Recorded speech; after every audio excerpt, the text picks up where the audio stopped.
Greetings, fellow fans. You're tuned into Goofy Harry presenting to you today. What if Anubis claimed baby Harry and raised him among the Egyptian gods of the Duat? Show some love by liking and subscribing. Enjoy the story ahead. Chapter 1. The scales do not lie. The scales had not moved in 4,000 years.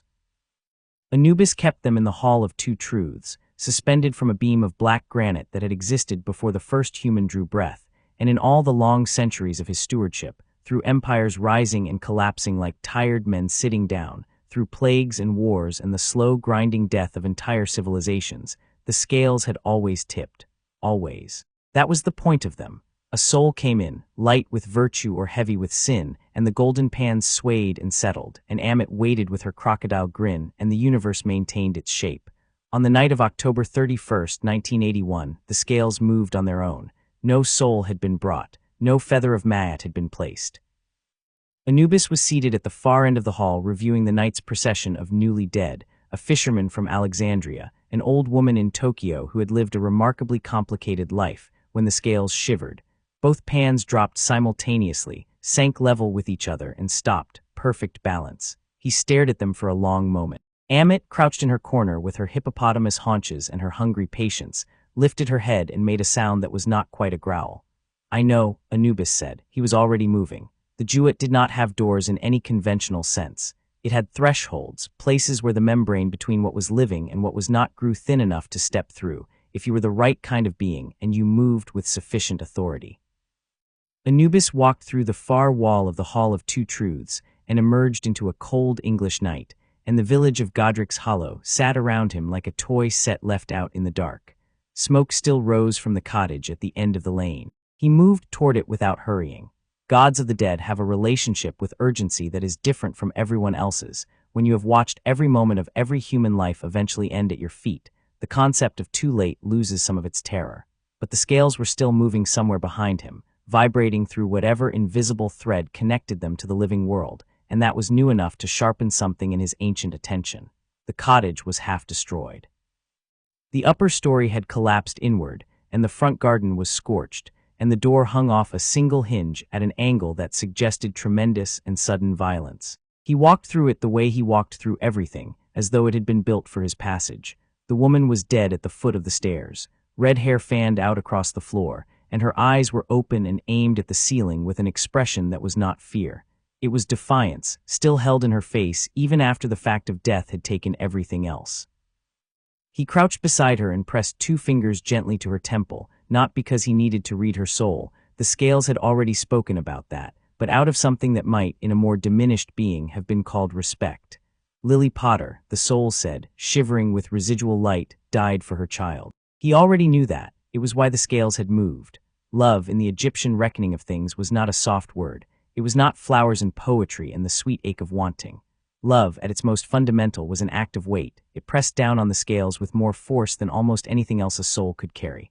What Lily Potter had done in the last seconds of her life had not just been love. It had been a declaration, deliberate, clear-eyed, chosen in full knowledge of the cost. That kind of love was so rare that the Hall of Two Truths had felt it like a struck bell, and the feather of Maat had trembled, and the scales had moved without being asked. But the child. He stood and followed the vibration of the scales up the ruined staircase, stepping over fallen timber with the careful economy of someone who has never needed to rush. The upper hallway was open to the sky. Cold stars sat above a ragged hole in the ceiling, and below that hole, amid a scatter of plaster and wood, was a crib that had somehow remained standing. The child inside it was alive. Barely a year old, dark-haired, with his mother's eyes, green as new growth, which was rare enough in the dead lands that Anubis noticed it immediately. There was a cut on his forehead, lightning-shaped, that was already working its way from wound to scar. And around the child, in the space between breaths, something luminous was happening. The soul of Lily Potter had wrapped around her son like armor. Not literally, she was already gone, her soul already making its way toward the hall where he would see her properly soon enough. But the force of her sacrifice had done something to the fabric of the world around the boy, something that could only be perceived by someone who spent their existence reading the grammar of souls. She had, in the moment of her death, written her love directly into the child's living essence. Not a spell, not a charm, not in any wizarding sense of the word, something older. Something that the universe itself had witnessed and ratified. And there it was, there was the reason the scales had moved. The boy's soul was precisely, impossibly balanced. On one side, the weight of life, the weight of that sacrificial love, the warmth of everything still unlived and unchosen and radiant with potential. On the other side, the weight of what had just touched him. The curse that had broken on him had not disappeared. It had fragmented, and a piece of it had caught in the boy like a splinter in a wound, something dark and dead and deliberate that did not belong to any living thing. A piece of someone else's soul, diminished and furious and clinging on with the desperation of something that knew it should not exist. The boy carried life and death in equal measure.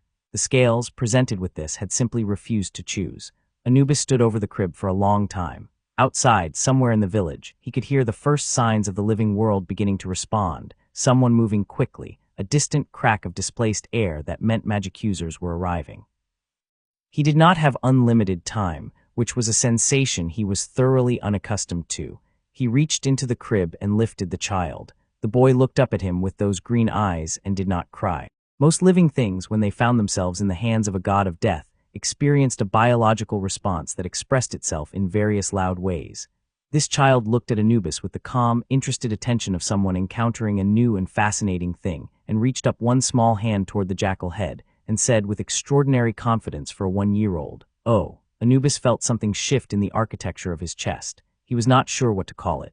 "Yes," he said. "Oh." He carried Harry Potter out of the ruined cottage, stepped sideways through the threshold of the world, and brought him home to the Duat. The Duat was not the underworld in the way that Greek Tartarus was the underworld, all gnashing cold and punishment and drama. It was not hell. It was not even, technically, underground, since it existed in a dimension that did not observe spatial rules with any consistency. It was more accurately described as the world beneath the world, the hidden current beneath the visible river of existence, and it contained multitudes. There were golden halls and black rivers and fields of endless wheat, where the blessed dead could spend eternity doing exactly what they'd loved in life. There were the 42 judges and their administrative territories. There were the 12 hours of the night through which Ra's solar bark traveled, carrying the light of the world through its dark renewal. There were monsters and miracles, and the specific warm smell of papyrus and lamp oil that clung to Thoth's library like permanent weather. Into all of this, Anubis brought a 1-year-old British wizard child and set him down on the golden floor of his receiving hall. Harry sat where he'd been placed, looked around at the black walls and the golden lamplight and the vast scale mechanism that dominated the far end of the room, and then looked back at Anubis with an expression of pure, unmodified delight. "He is a baby," said a voice from the doorway. Anubis turned. Thoth stood in the archway, ibis-headed, carrying 3 scrolls and a reed pen and radiating the particular energy of someone who had been pulled away from something important. Thoth was the god of knowledge and writing and the moon, and he had opinions about most things, which he expressed with the precision of someone who had, at various points in history, invented language itself. "I'm aware," Anubis said. "You brought a living baby to the Duat." "Also aware." The last living mortal to visit the Duat was, "I know when it was." Thoth set his scrolls down, walked forward, and crouched to look at Harry. Harry looked back at him. There was a pause. Then Harry reached out and grabbed the reed pen from Thoth's hand with the focused competence of a child who has identified something interesting. Thoth blinked. "He took my pen. He does seem to take things," Anubis agreed. "I expect we'll be managing that." "Anubis." Thoth straightened and turned, and his voice had shifted from surprised to careful, which was a different register altogether. "The other gods will have questions. The council can come to me." He crouched to Harry's level. The child was inspecting the pen with forensic attention. "His name is Harry Potter. His mother died to save him, and the force of that sacrifice has left his soul in perfect balance. He cannot be weighed, he cannot be judged. He is, by every measure we have, something new. What does that mean for him?" Anubis looked at the child. The scar on his forehead caught the golden light. The dark fragment of stolen soul that lived behind his eyes like a coal in a lantern was still there, still clinging, but it was quiet, perhaps confused by its surroundings. Perhaps, he thought, even frightened. Good. It means he stays until he's ready to go back. And when will that be? When he's grown enough that the world won't simply kill him again. Thoth retrieved his pen from Harry's grip with patient dignity, tucked it behind his ear, and said nothing more. He was the god of wisdom. He recognized a decision that had already been made. Harry grew. The Duat was not, it turned out, an unreasonable place to raise a child, at least not if the child had a particular kind of soul, which Harry did. He was curious in the way that very few mortals ever managed to stay after childhood, with a hunger for understanding that never curdled into arrogance.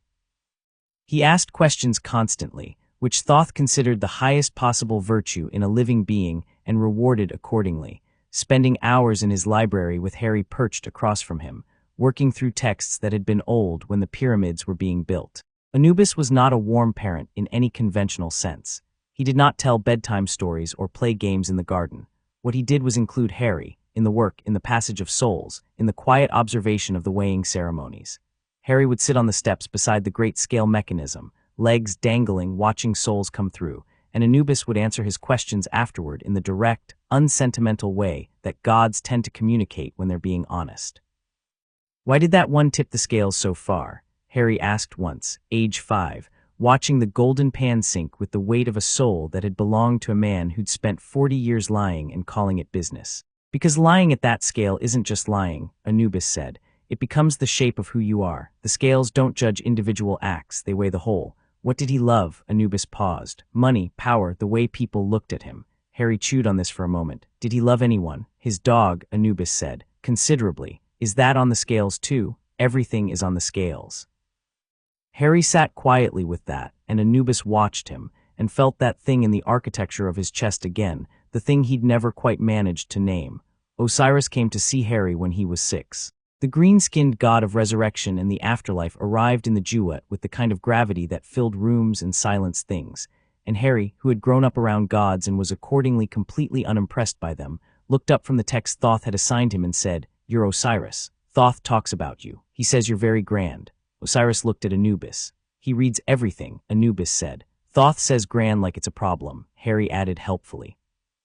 Something moved behind Osiris's ancient eyes that might, in a human face, have expressed itself as the beginnings of a smile. He sat across from Harry and asked him what he was reading, and Harry told him it was a text about the separation of the Ka and Ba at death, the soul's components and how they behaved. And did Osiris think the distinction between the life force and the personality was absolute, or was it more like a spectrum? Osiris talked to him for 3 hours. When he left, he paused in the archway and turned to Anubis and said, very quietly, "You were right to bring him." Harry trained. Not in any formalized, structured curriculum way. The gods were not that organized, but organically, the way children learn when the adults around them take their curiosity seriously. From Anubis he learned the deep grammar of souls, how to read what a person truly was beneath the story they told about themselves. From Thoth he learned writing and language and the precise use of names, which in Egyptian cosmology were not labels but weapons. To know a thing's true name was to have power over it, and Thoth taught Harry the principles of that with the careful deliberateness of someone handing a child a sword they'd eventually grow into. From Osiris he learned about transformation, that death was not an ending but a doorway, that the thing that went through was not the same as the thing that came in, and that this was not a tragedy but the whole point. From Ra, who visited occasionally with the solar bark during its nightly passage, and whose opinion of children was, in general, not high, Harry learned something that the old sun god would never have called teaching. He learned authority. He learned it by watching Ra move through every room like he owned it, not because he was aggressive, but because he had never once entertained the possibility that the room was not his. Harry absorbed this the way children absorb things, completely, without critique. The piece of dark soul behind his scar was always there. Anubis never removed it, even though he could have, even though the temptation to excise it cleanly and drop it into the river of dissolution was considerable. He left it because it was part of what balanced Harry's scales, and because some wisdom older than his own told him that the proper time for its removal was not yet. Harry was aware of it the way you're aware of a tooth that is not quite right, present, occasionally uncomfortable, occasionally the source of strange dreams that he reported to Anubis with clinical detachment, describing a snake's eye view of a dark and ruined house, a reedy voice promising things, a red glitter in the darkness. "What is it?" Harry asked, age 9, sitting on the black banks of the river that ran through the 3rd hour of the Duat's night. "A fragment," Anubis said, "part of someone who did not want to die. Is it dangerous? Not here, not to you. What about when I go back?" The river moved. In the Duat, water had colors that no mortal language had words for, colors that existed somewhere between blue and the feeling of forgetting, between black and the sound of someone's name spoken in an empty room. "It will try to influence you," Anubis said, "show you things, make you feel its pain." "Will it work?" Anubis looked at him. Harry looked back. At 9, he was slight and dark-haired, and those green eyes had acquired a quality that was hard to name, not the flat calm of someone who'd been damaged into numbness, but the genuine, settled calm of someone who had spent years watching the fundamental processes of existence and had reached a private accommodation with what they'd seen.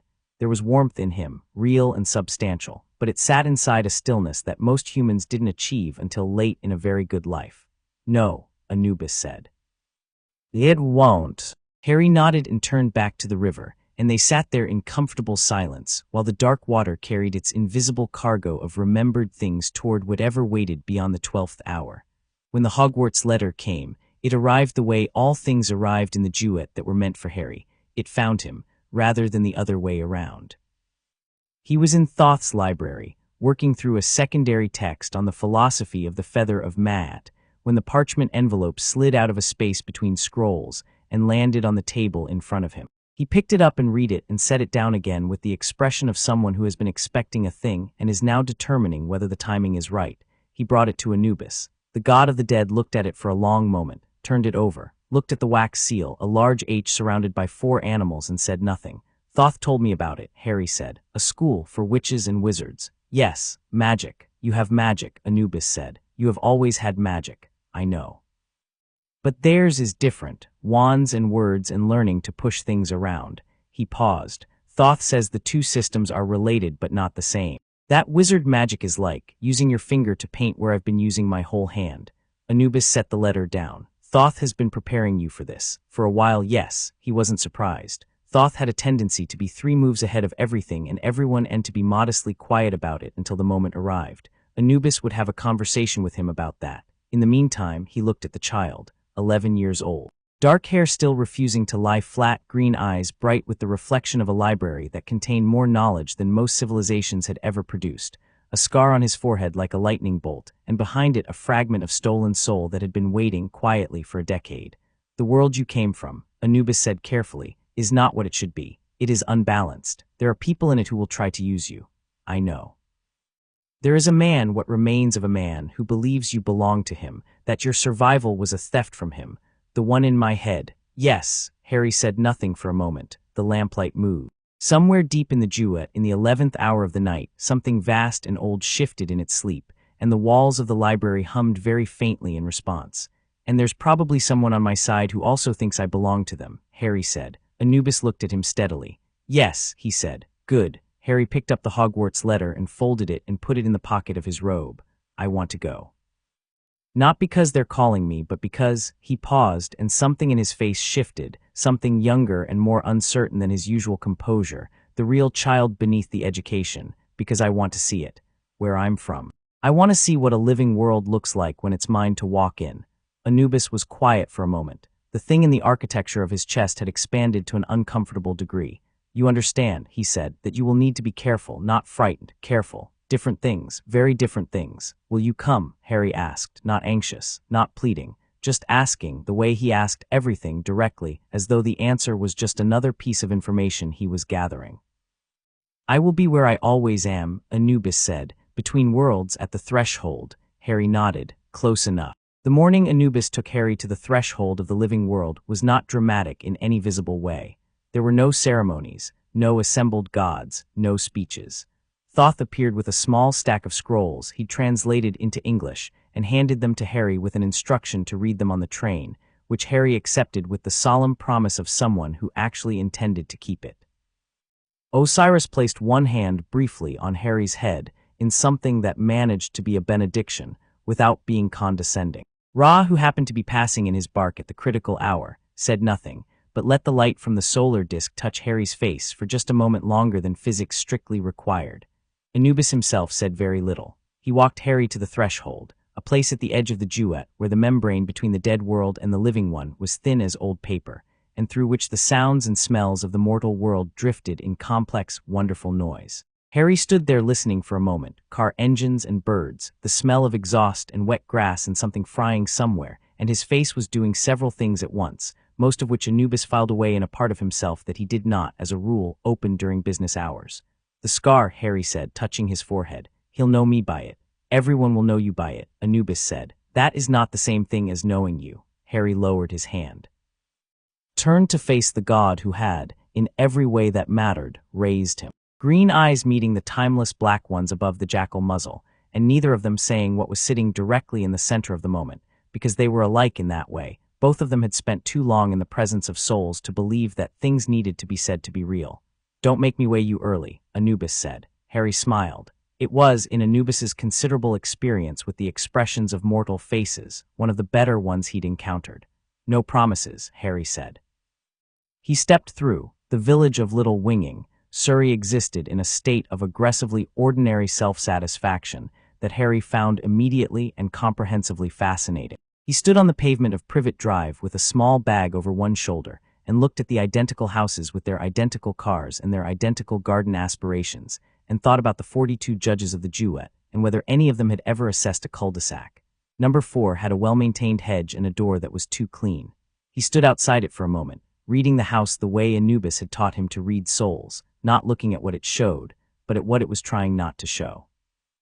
The tightly shut windows, the net curtains, the absolute absence of any personal mark, anything that said this house contains people who feel things. He had been told by Thoth, who had done considerable research, that a family called the Dursleys lived here, that he had been left on this doorstep 10 years ago by a well-meaning elderly wizard who had not perhaps thought through all of the implications, that if not for a rather divine intervention of the literally unprecedented variety, Harry would have grown up here in this house with these people. He looked at the house. He looked for a long time. Then he turned and walked back down Privet Drive and sat on the low wall at the end of the street, pulled out one of Thoth's scrolls, and waited for Hedwig, the owl that Thoth had with characteristic thoroughness, arranged to be waiting for him at the threshold, a beautiful snowy thing that had taken to him immediately and was currently sitting on his shoulder with proprietary satisfaction, to deliver a note to the Dursleys that explained.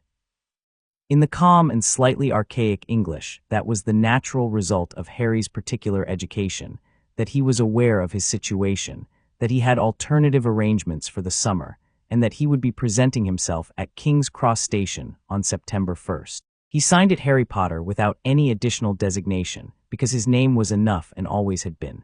Hedwig delivered it. There was a sound from inside the house, something breaking, and then several loud voices, and then silence.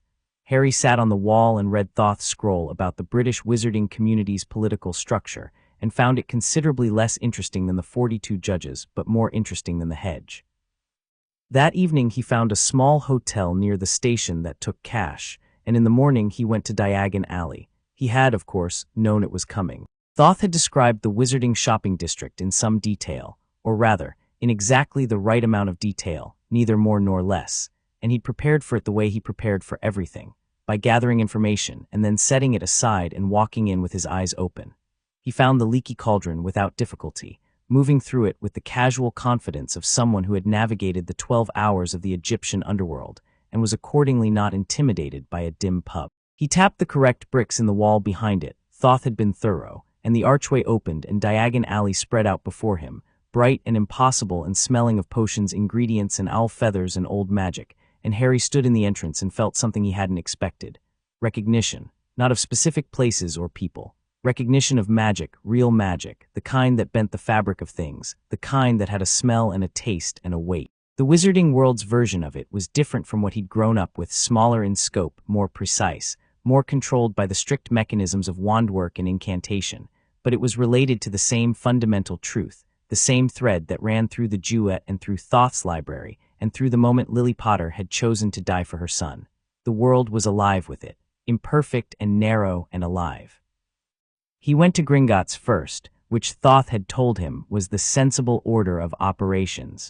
The goblins received him with the professional wariness they apparently maintained for all customers, and he returned it with the specific kind of calm authority he'd learned from Ra, not aggression, not hostility, but a settled certainty that carried its own weight.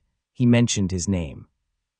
He showed the key from the vault that Hagrid would have retrieved, except Hagrid was apparently expecting to collect him from the Dursleys, and had not yet discovered that the Dursleys no longer knew where Harry was, which was going to cause an interesting afternoon for someone.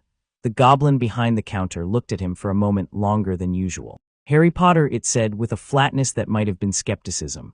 "Yes," Harry said. "We have records," the goblin began. "I'd be surprised if you didn't," Harry said pleasantly. Your Gringotts, another pause. The goblin made a decision and processed his access without further comment, which Harry thought was the correct outcome for everyone involved. He was in Madame Malkin's getting robes fitted when a blonde boy with the bearing of someone who had been told he was important since birth arrived and started talking immediately, the way people do when the talking is itself the point. Hogwarts, the boy said.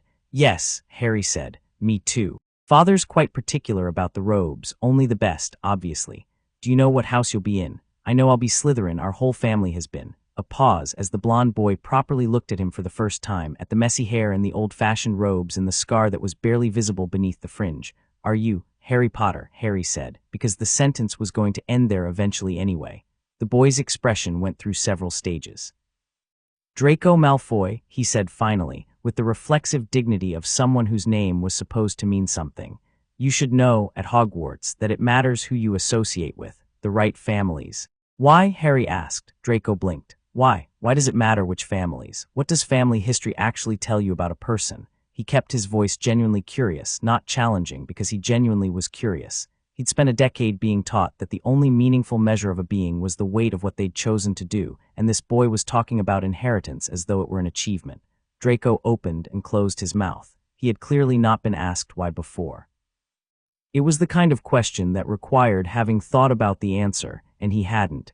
It just does, he said, with diminished confidence. Interesting, Harry said, and turned back to Madame Malkin's mirror, and Draco Malfoy left shortly after with an expression that suggested he'd had an unsatisfying conversation and wasn't sure whose fault it was. Harry bought his robes and his wand, an interesting experience at Ollivander's, where the old wandmaker looked at him with eyes that saw too much and said, very quietly, after the fourth wand had flared with light that was slightly the wrong color for normal holly and phoenix feather combinations, "You are not entirely what I expected, Mr. Potter."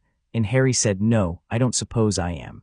And the wand hummed in his hand with a warmth that felt, if he was honest, like a distant echo of golden lamplight, and he spent the rest of the afternoon in Flourish and Blot's reading things that weren't on any list. He did not meet Hagrid that day. He sent the large man a note via Hedwig, which Thoth had thoughtfully included in his preparation, explaining that he was fine and had sorted himself, and he hoped Hagrid would forgive the confusion. He felt genuine fondness for Hagrid in the abstract. Thoth had told him about Hagrid, and the image of a man who wept openly for a baby he'd only just met and carried him across the sky on a motorcycle seemed to Harry like the kind of soul that the scales would appreciate. The train to Hogwarts was, on September 1st, exactly what Thoth had led him to expect. Loud, warm, chaotic, and full of magic users who had grown up in the living world and carried all the beautiful, complicated weight of that. Harry found a compartment and sat in it and watched the countryside scroll past the window, and the world was green and ordinary and extraordinary, and he was 11 years old and had grown up in the House of Death and had come back to living, and the compartment door slid open. A red-haired boy leaned in with an expression of polite desperation.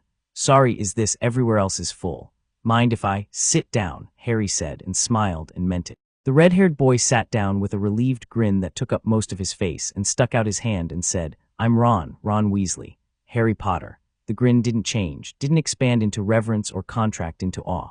Ron Weasley looked at him and said, "Yeah, wicked, I've got loads of brothers, so I know how to share the chocolate frogs if you've got any." And Harry thought, with a clarity that surprised him by its force, this is what I came back for. The train moved through the green English afternoon, and Harry Potter, raised by the god of the dead, educated in the House of Judgment, carrying his mother's love and a dead man's shadow in equal measure, leaned his head back and watched the living world go by, and felt for the first time in his memory the particular and irreplaceable warmth of being somewhere that wanted you. Chapter 2. The boy who arrived the boats across the Black Lake moved without oars. Harry sat in the prow of one with Ron beside him, and a girl who'd introduced herself in a rush of syllables, Hermione Granger. She'd said it fast, like she was used to people not catching it on the first pass across from him, and the castle above them was doing something to his chest that he couldn't immediately categorize. He'd seen the Duat's golden halls, the vast geometric perfection of Osiris's throne room, the solar bark blazing through the dark hours of the underworld. He'd thought he was past being impressed by architecture. Hogwarts was not architecture. It was alive in the way that very few buildings managed, not with the otherworldly pulse of the Duat, but with something rawer and more complicated, centuries of human magic layered over centuries of human feeling, joy and terror and boredom and discovery compacted into stone until the stone itself remembered. He could feel it from the lake, the way you feel a fire before you see it. It's something, isn't it? Ron said beside him, not really asking. Yes, Harry said, it really is. Hermione was looking at the castle with an expression that Harry had learned, in the hours between King's Cross and this boat, to recognize as her thinking face, brows slightly drawn, lips slightly pursed, processing at a rate that suggested her brain was a more efficient instrument than most. She'd spent the train ride asking him questions, not about his fame or his scar or the things that seemed to occupy most of the first year's whispered conversations, but about things she actually wanted to know.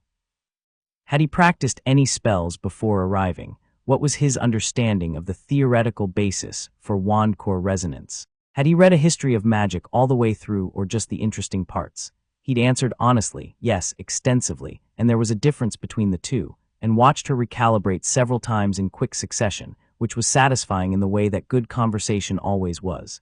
Now she looked at the castle and said, quietly, the enchantments on this place are extraordinary. There are at least 40 distinct protective workings I can identify just from here.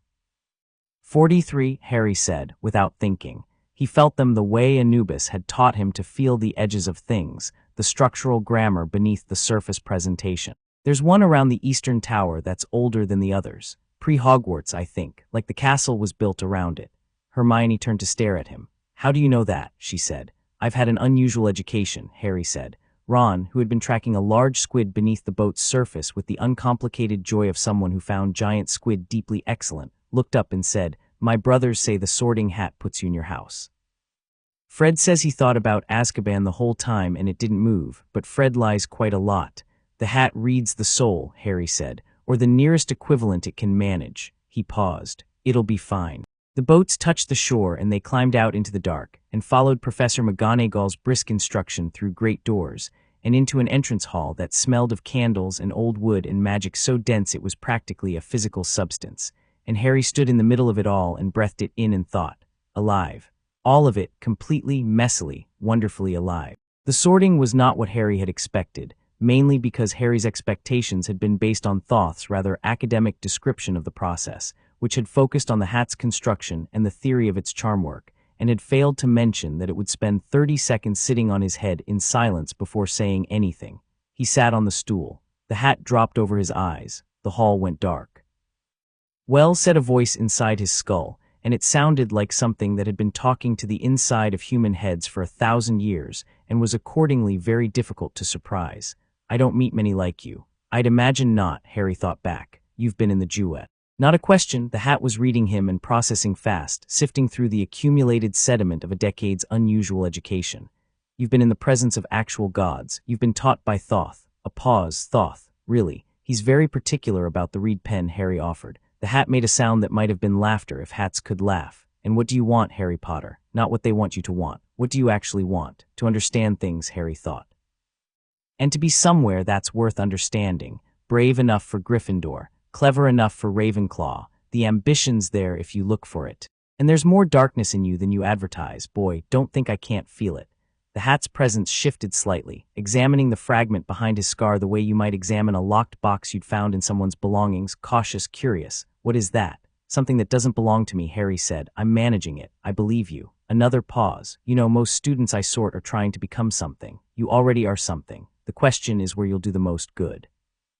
The hat seemed to consider. Yes, I think there's really only one answer, and I suspect you know it too, probably, Harry thought. Gryffindor, the hat announced, and Harry pulled it off his head and walked toward the red and gold table in the roar of applause with the slightly bemused feeling of someone who has just had a private conversation confirmed by a large audience.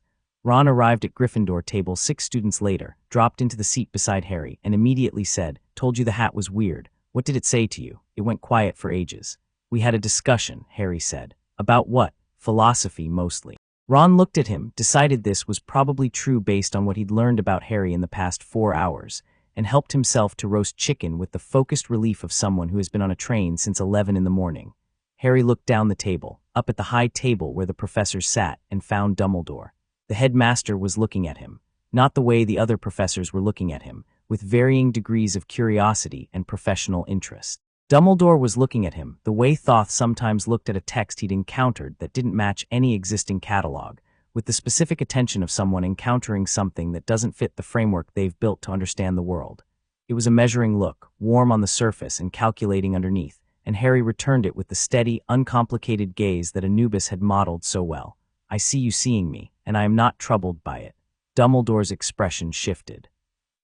Not much, he was too practiced for much, but something moved in those blue eyes. Recalculation, adjustment. Good, Harry thought. Better to establish that early. Hermione made Gryffindor 20 students later, and sat across from Harry and Ron at the table and said, "Right, I want to know more about those 43 enchantments." And Harry smiled and said, "Ask me anything." And Ron looked between them with the good-natured resignation of someone who has accepted that his social life is going to involve considerably more intellectual conversation than he'd originally planned, and reached for more chicken. The first week at Hogwarts established certain things. Harry was, in the most neutral possible sense of the word, not what the wizarding world had prepared for. The teachers had been expecting, with varying degrees of conscious acknowledgement, a version of the boy who lived that mapped onto the story they'd been telling for 10 years, modest, slightly overwhelmed, possibly gap-toothed with wonder. Some of them had been expecting a child who needed guidance and protection and careful management. Some of them had been expecting a blank slate. He was none of these things. In charms, Flitwick gave a demonstration of the basic levitation charm and asked for volunteers, and Harry raised his wand and said Wingardium Leviosa, and the feather didn't just rise. It rose steadily to exactly the height Flitwick had specified, held there with a precision that made the small professor go very quiet for a moment before saying, in a voice pitched to academic interest, "Mr. Potter, have you done this before?" "Not this specific charm," Harry said honestly. "But I understand the principle. You're not pushing the object, you're changing your relationship to it, telling the air to carry it rather than asking the feather to move." The room was quiet. "That is," Flitwick said carefully, "a more sophisticated theoretical framework than we typically encounter in first year. Is it wrong?" "No," Flitwick said. "It's really quite right." In Transfiguration, McGonagall transformed her desk into a pig and back with the kind of brisk authority that communicated years of practice and no patience for disorganization. And Harry watched and thought about Osiris, about transformation, about what changed and what persisted, about the relationship between form and essence. When McGonagall asked the class to transform a match into a needle, he turned his into a needle cleanly on the second try. The first attempt had been slightly off because he was thinking too conceptually and not paying enough attention to the physical specifics, which was a habit he was going to have to correct, because wizard magic operated through different channels than what he'd been trained in. "Good," McGonagall said, in a tone that managed to convey genuine approval without sacrificing any of its natural austerity. Then she looked at him for a moment in a way that was slightly different from the way she looked at other students. Not suspicious. Something closer to worried, though about what was not yet clear. In potions, everything went sideways in the specific way that things go sideways when the person causing the problem is not vulnerable enough for the approach to work. Snape arrived like weather. There was no other way to describe it. The door opened and the room cooled, and the greasy-haired professor moved to the front with the deliberate theatricality of someone who had found a mode of being that suited him and had committed to it completely. The speech about the subtlety and exact science of potion making was clearly rehearsed and clearly meant to establish hierarchy, and Harry listened to it with the respectful attention he gave to all new information, because some of it was genuinely interesting regardless of the delivery. Then Snape turned to the register and said, "Ah, yes, Harry Potter, our new celebrity." Harry looked at him. The potions master's dark eyes held a complicated architecture, contempt and grief, and the specific anger of someone who has been carrying something heavy for so long it started to feel like part of his body. Anubis had taught him to read what was real rather than what was performed, and what was real in Severus Snape was a grief so old and so compressed it had fossilized into something that functioned like hatred without technically being it. He had questions. He filed them for later. "Can you tell me, Potter, what I would get if I added powdered root of asphodel to an infusion of wormhood? Draught of living death," Harry said immediately. "A sleeping potion of extraordinary power." The name's interesting. It sits between states, the way the asphodel fields in the Greek system house the ordinary dead. The wormhood component carries the bitterness of regret. Historically, it was associated with mourning. He paused, thematically elegant for what it does. The room was very quiet again. Harry was beginning to recognize this particular quality of classroom quiet. Snape's expression had done something complicated. He recovered fast. "Where would you look if I told you to find me a bezoar?" stomach of a goat. They're documented across multiple traditions, the Persian pharmacopoeia, various Egyptian texts, as general antidotes on the basis that goats eat almost everything and survive, which is functionally correct even if the mechanism is more complicated. Gringotts apparently stocks them, though the quality varies. Another pause. What is the difference between monkshood and wolfsbane? They're the same plant, Harry said, also called aconite, though the name wolfsbane has a history that predates the formal botanical classification and is tied to a set of quite specific beliefs about what the plant was actually defending against, which is either folklore or accurate depending on who you ask. Snape looked at him for a long, unreadable moment. The contempt was still there. It was structural. It didn't shift based on individual encounters, but something else had entered the room alongside it. Not respect, exactly. The word that came closest was recalibration. He'd planned for a child made famous by accident, and the plan no longer applied. Clearly, Snape said, fame isn't everything. He turned to the rest of the class. The moment passed. Harry turned to his cauldron and began the lesson's assigned potion and said nothing more. Beside him, Ron, who had watched the whole exchange with the alert expression of someone waiting for an explosion, let out a breath and said very quietly, "That was you basically just. I answered his questions," Harry said. "Yeah, but," he asked Ron. Ron opened his mouth and then closed it and then said, "You're going to be very interesting to know, aren't you?" And Harry said, "Probably," and they got on with the potion. It was in the corridor after dinner on Thursday that Draco Malfoy made his second attempt. He had 3 people with him this time, the 2 large ones Harry had noted at the sorting, Crabbe and Goyle, who functioned primarily as architectural features, and his manner had been restored to its full factory settings of inherited confidence. Clearly the Madame Malkin's conversation had been processed, filed under aberration, and discarded. "Potter," he stepped into Harry's path with the practiced casualness of someone who had been watching older boys do this his whole life. "I've been thinking about what I said before, about associations. I want to revise it." "All right," Harry said. The Weasleys, a glance at Ron that managed to be dismissive without technically containing a specific insult, aren't really the sort of family that's going to be useful to you. People are watching who you spend time with. It matters. Harry looked at him. He thought about the scales, about what they actually measured, about what useful and watching, and the way Draco's voice performed confidence while his eyes did something more uncertain. He thought about what this boy actually wanted, beneath the script he'd been handed. "Draco," he said, and used the first name deliberately, watched it land, watched Draco's slight surprise at being addressed personally rather than performatively. "What do you actually think? Not what your father told you to think. What do you think when you're being honest?" Draco's face did something that it immediately tried to cover. "I don't, because I think you're clever enough to know that what you just said to me is the political maneuvering of people who are worried about their position," Harry said, keeping his voice even and curious. "And I think you're probably clever enough to find that embarrassing if you examined it." Crabbe and Goyle looked at each other. They were not processing this at the speed the conversation required. Draco's jaw tightened. "You don't know what you're talking about." "Maybe not," Harry agreed. "My offer stands, incidentally. If you ever want to have an actual conversation, I'm interested." He walked around Draco and continued down the corridor. Ron fell into step beside him and was quiet for 3 full seconds, which was long for Ron. "You could have just told him to get lost," Ron said. "Yes, that was a lot more complicated than telling him to get lost." "He's a lot more complicated than he's pretending to be," Harry said. "Most people are." Ron thought about this. "My mum says something like that. She says people are basically doing their best with what they've got, which drives my dad mad because he says it gives everyone too much credit." He paused. "I think she's mostly right, though. She sounds like someone worth meeting," Harry said. Ron grinned, and it was the same grin from the train, the one that took up his whole face and didn't have any performance in it. "She'd like you. She'd feed you until you couldn't move. She does that when she likes someone." Harry filed this information with the warmth it deserved and thought about the fact that this was what he'd come back for, not the magic or the castle or the righteous work of setting an unbalanced world to rights, but this, the specific, irreplaceable texture of an ordinary moment with someone who was exactly who they appeared to be. Hermione found him in the library on Saturday morning.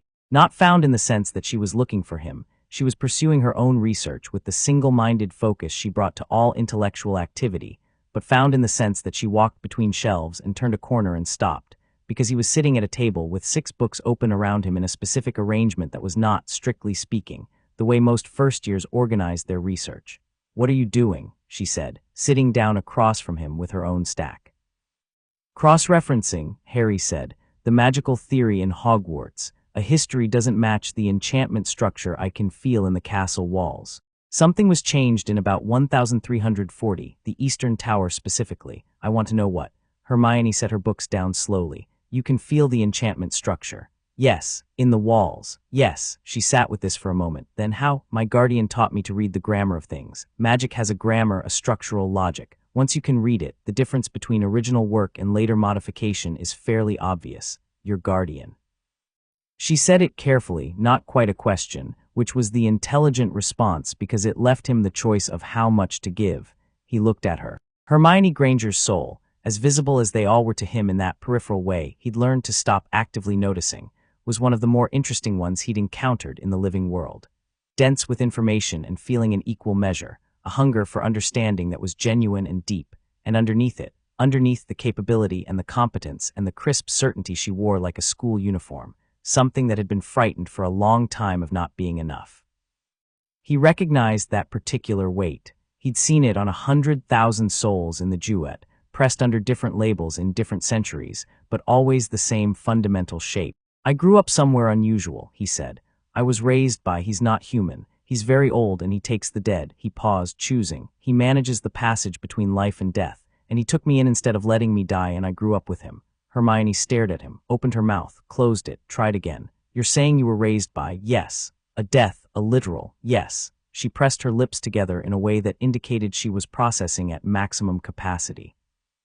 Then she said, with remarkable composure, that explains the enchantments. Yes, Harry said, and felt the specific pleasure of someone whose interlocutor has responded to extraordinary information by asking the correct follow-up question. Does anyone else know? Number, are you going to tell them? I'm telling you. She looked at him steadily. Why? He considered the honest answer for a moment. Because you asked the right questions on the train, he said, and because you're going to figure it out eventually anyway, and I'd rather you had the actual information. He paused, and because I think you're worth trusting. Hermione was quiet for a long moment. The library was warm around them, dust motes moving through the afternoon light. All right, she said finally. Cross-referencing. What databases are you using? The thing about Dumbledore was that he moved toward Harry the way an experienced chess player moves a piece, with patience, with indirection, with the warm presentation of a man who simply wanted to talk. He manifested himself in the corridor outside the library on Sunday evening with the appearance of happy accident, all silver hair and twinkling eyes, and a sherbet lemon materializing from one ancient pocket. Harry, he said, as though they'd been in the middle of a conversation that had merely been interrupted. Settling in well. Yes, thank you, Harry said. Quite a first week from what I hear. The eyes twinkled. It was a specific kind of twinkle, warm enough to be disarming, communicative enough to suggest that they shared something, that Dumbledore was on his side in a way that was exclusive and meaningful. Harry had spent a decade watching the 42 judges work. He knew what assessment looked like regardless of what it was wearing. Professor Flitwick has been very helpful, Harry said pleasantly. Good, good. Dumbledore walked, and Harry walked beside him in the unhurried way that indicated he was here voluntarily rather than being steered. I wanted to say, on a personal note, that I'm very glad you're here. I knew your parents, very well. I know, Harry said. I know quite a lot about my parents. A pause, slight, calculated. You do, the Dursleys. I didn't grow up with the Dursleys, Harry said, and kept his voice level and even and offered no additional information the way Anubis had taught him. Give only what you choose to give and give it cleanly. Dumbledore stopped walking. For just a moment the twinkle was absent, and what was underneath was sharper and less comfortable and considerably more interesting. Harry, I placed you on the doorstep, Harry said. I know, and I understand why you thought that was the right decision. I even understand the reasoning, the blood wards, the protection his sister's line could offer. He looked at Dumbledore steadily. But I want you to know that I know, and that I'm not angry about it. I just want us to be honest with each other.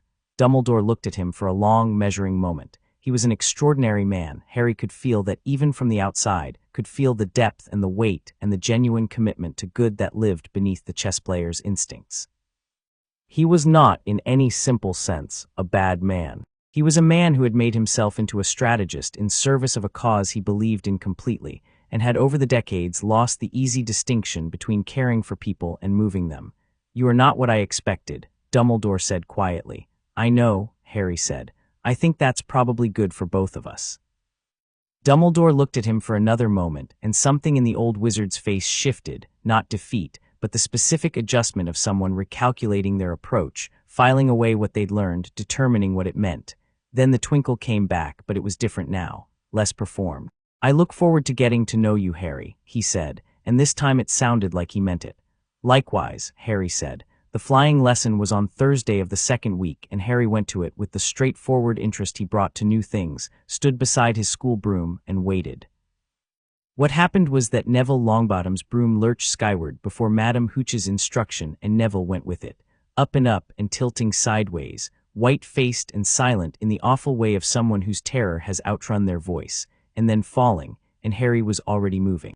He was on his broom and in the air before he'd consciously decided it, and the broom under him was, alive was the right word, responsive in the way that very few manufactured objects ever were, answering the pressure of his intent with immediate precision.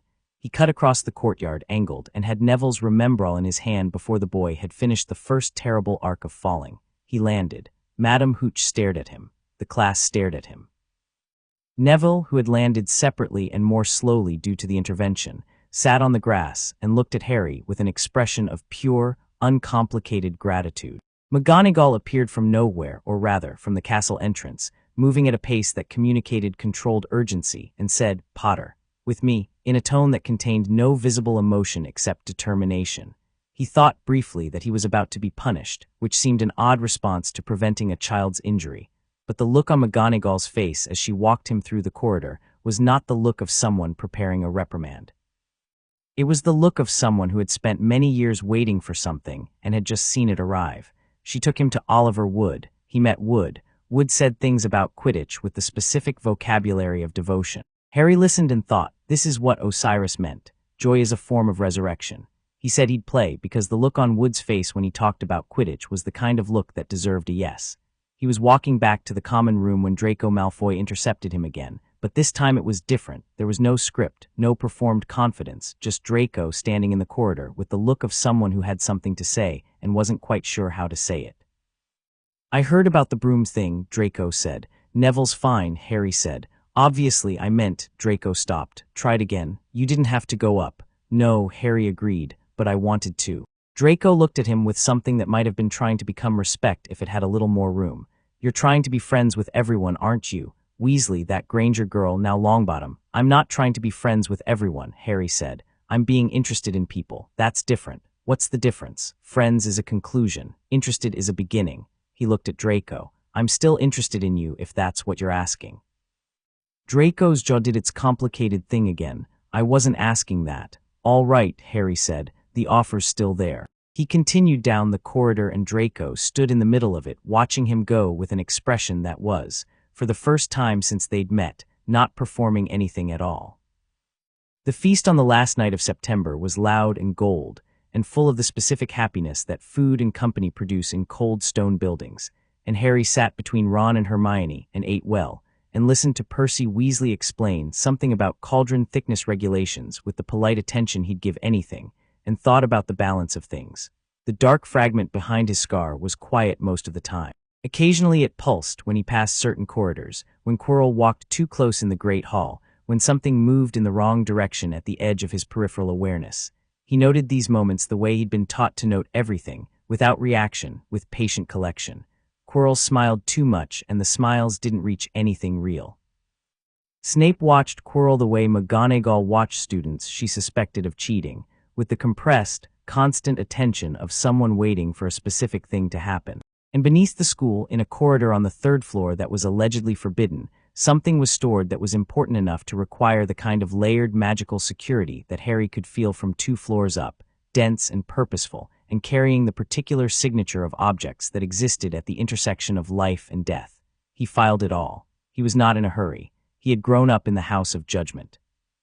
He knew better than anyone that things arrived in their proper time, that the scales moved on their own schedule, and that patience was not the same as passivity. He also knew, had known since Godric's Hollow, since the scales had first moved, that something was coming, that there was unfinished work here that had his name on it, that the dark fragment in his head and the incomplete soul somewhere in the world beyond the castle walls and the love his mother had pressed into his bones like iron were all part of the same calculation, and the calculation was building toward something. He was not afraid of it.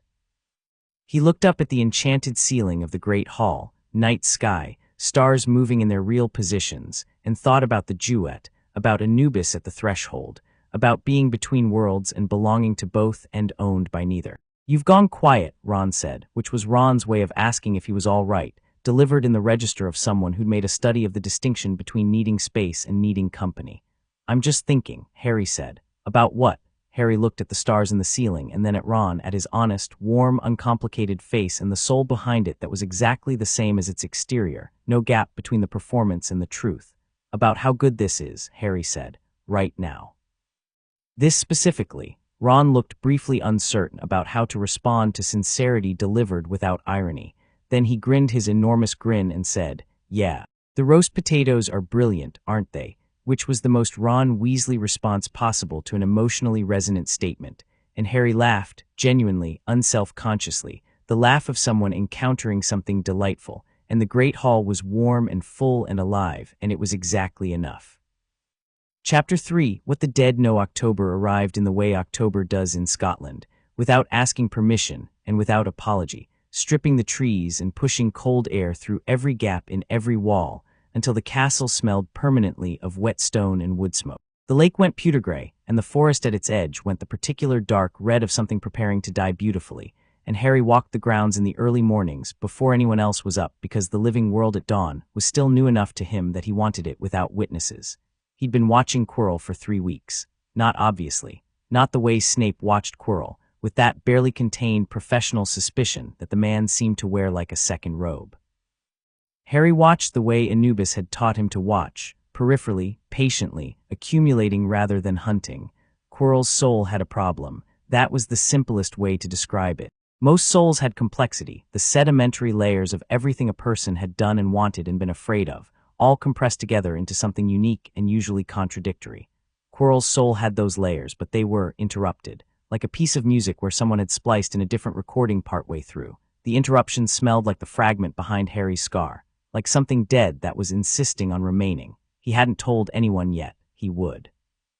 When the shape of the thing was clearer, he was in the Great Hall for breakfast on a Monday in mid-October when the post arrived, and a copy of the Daily Prophet landed in front of him that he hadn't ordered, which meant someone was trying to show him something.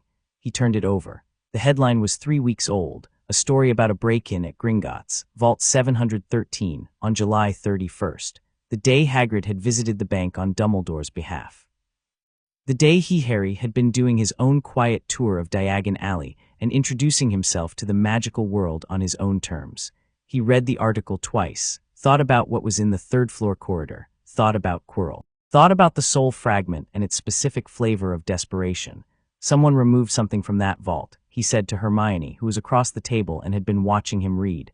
"Before the break-in," she said. She'd read the article too, obviously. "Hagrid removed it the same day. Whatever was in there is now somewhere in the school." "Third floor," Harry said. "You can feel it. It's significant. It operates at the intersection of life and death. Something that allows or prevents one or the other." He paused. "Have you read Nicholas Flamel?" Hermione's eyes went very still in the way they did when she was pulling up catalogued information at speed. "The Alchemist. He's in famous wizard cards." Ron mentioned him. She paused. "The Philosopher's Stone." Harry said nothing. "It makes the elixir of life," Hermione said slowly. "Eternal life. And if someone needed to restore a body, needed to live again after being..." "Yes," Harry said. Ron arrived with toast and the cheerful obliviousness of someone who has slept well and is operating on straightforward appetite, looked between Harry and Hermione and said, "What are you two being intense about at 7 in the morning?" And Harry said, "We'll tell you later." And Ron said, "Right, but after breakfast," and helped himself to eggs with the calm of a man who has learned that with these two particular people, the alarming information will keep long enough to let him eat. The Quidditch pitch in October was cold enough to make the air sting, and Harry flew in it whenever Wood could arrange practice, which was more often than the schedule technically permitted, because Wood had the focused moral flexibility of someone who had decided that winning the Quidditch Cup was a more pressing obligation than any calendar constraint. Harry flew and thought.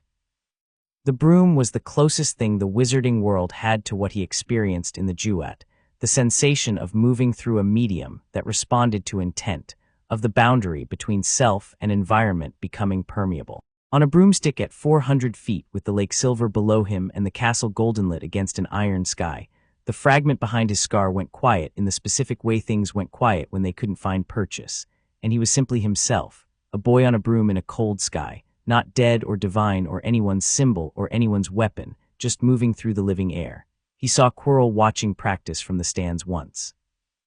Just standing there in the cold with his hands in his robes and his eyes tracking Harry specifically, not the other players. Harry did a long, looping arc across the pitch, and on the way back met those eyes for exactly 1 second, and what looked back at him from behind Quirrell's pale irises was not Quirrell at all. He landed smoothly, handed his broom to Wood, and walked off the pitch. He needed to talk to Anubis. The threshold between the Duat and the living world was not somewhere Harry could go physically. He was mortal in the sense that mattered, rooted in the living realm for the span of time that required it. But there were places where the membrane thinned, and Hogwarts, with its 500 years of magic and death and accumulated weight of human experience, had more of these places than most. The dungeons had two. The astronomy tower had one that only appeared at specific hours. The edge of the forbidden forest had several, which probably explained some of the forest's particular character. He went to the forest at dusk on a Tuesday. The trees closed around him with the unhurried authority of things that have been standing longer than any current concern, and the sounds of the castle faded, and the specific silence of a very old living place settled over him like familiar weather. He walked until the membrane felt thin enough, and then he stopped and waited. He didn't have to wait long. "You've been eating," Anubis said. Harry turned. The god of the dead stood between two oak trees with the easy naturalness of something that belonged everywhere and therefore could be anywhere, jackal-headed, golden dark, wearing his stillness the way he always wore it, not as absence but as depth. He was slightly translucent in this light, more presence than body, the way gods were when they moved in the living world without fully committing to it. "I've been eating," Harry confirmed. "The food here is excellent, and the school, complicated in good ways." He paused. "There's a problem, tell me," he told him. The stone, Quirrell, the fragment, the way the two dead things recognized each other across a room like magnets finding their poles. He was precise and chronological about it. That was how Anubis had always wanted information, in its proper order without embellishment. When he finished, Anubis was quiet for a moment. "He's trying to come back," Harry said. "He's been trying to come back since the night you were born," Anubis said. "He split his soul, Harry, multiple times. Each piece is an anchor. It holds him to the living world even when his body is destroyed. He cannot fully die while the anchors exist." Harry processed this. He broke his soul apart deliberately. Yes, because he was afraid of death, comprehensively. Harry thought about the river in the third hour of the Duat, about the souls that moved through it, about what they carried and what they let go. He thought about what it would mean to refuse that passage so completely that you'd fracture yourself to avoid it. He thought about what that cost, what you became. "He's not in my scar," he said. "Not entirely. There's a piece of him there, but the rest of him, the main fragment, is on Quirrell. I can feel the overlap." Quirrell went looking for him and found him, and now they share. "Yes, that's why Quirrell can't touch me." He worked it out as he said it, the logic assembling itself. "The protection my mother put in me, whatever the sacrifice left in my blood, it's anathema to anything that Voldemort touches. Direct contact would destroy the piece of him that's using Quirrell," Anubis said. "Yes, and the piece in my scar," Anubis looked at him steadily. "That is a conversation for another time." Harry returned the look. He'd been raised by a god who had 3,000 years' practice at delivering precisely the information that was needed and not one word more, and he recognized the specific weight of "not yet." He accepted it because he trusted the judgment behind it, and because he'd learned early that patience was not the same as ignorance. "What do I do?" he said. "What do you think you should do?" "Watch, wait, make sure the stone doesn't reach him." He paused. The stone would let him rebuild a body. With a body, the soul fragments can reunite. With a whole soul, even a mutilated one, he becomes fully present in the living world again. He thought about the scales, about what a soul that had been deliberately broken and bent toward murder and fear would weigh. He needs to be stopped at the stone. "Yes, can I?" He stopped. "Started again. Is there a way to deal with the fragment in my scar, eventually?" Anubis looked at him with the expression that meant the answer existed and would be given when the time was right, and Harry accepted this too, because the alternative was frustration, and frustration was a waste of energy that could be used for more productive things. "Is there anything else you need?" Anubis asked. Harry thought about it honestly. He thought about the scale fragment on Quirrell's soul, the desperation of a dead man clinging to the body of a living one like a hitchhiker who'd locked the doors. He thought about Dumbledore, who knew the stone was here, and thought that knowing was sufficient protection. He thought about Ron's laugh and Hermione's eyes going still when she was thinking fast and the way the castle smelled in the morning. "No," he said, "I have what I need." Anubis was quiet for a moment. In the forest around them, something old shifted in its roots. "Don't let them make you into a piece," Anubis said. "I know. I mean Dumbledore as much as the other one." "I know that too," Harry said. The presence between the trees thinned and was gone, and Harry was alone in the forest with the dark and the old trees, and the cold settling into the spaces between things, and he felt the weight of what was coming with the clarity of someone who has spent years watching the scales and understood exactly what they measured. He turned to walk back toward the castle and nearly collided with a centaur. The centaur was enormous, dark-coated, black-haired, with the particular stillness of something that had decided long ago that the world could come to it rather than the reverse. He looked at Harry with eyes that were reading the stars and had been for a long time and knew what they meant. "You walk the forest at night," the centaur said. "The forest at dusk," Harry corrected. "I'm careful about the difference." The centaur looked at him in a way that suggested he was reassessing. "You smell of the Duat," he said. "We have not smelled that on a living child before. My name is Harry Potter. I go to the school. We know who you are." The centaur moved, a slow, powerful shift that brought him around Harry in a partial arc, not threatening, assessing. "Mars is bright this autumn." "Yes," Harry said, "you know what that means. Conflict, violence coming, the old reckoning." The centaur stopped moving and looked at him again with that star-reading gaze. "You know the sky." "I know the sky over the Duat," Harry said, "which isn't quite the same sky you're reading, but the principles are similar. Things that are going to happen leave marks in the present if you look at the right scale." "What do you see?" the centaur asked, and it was a genuine question given to an equal.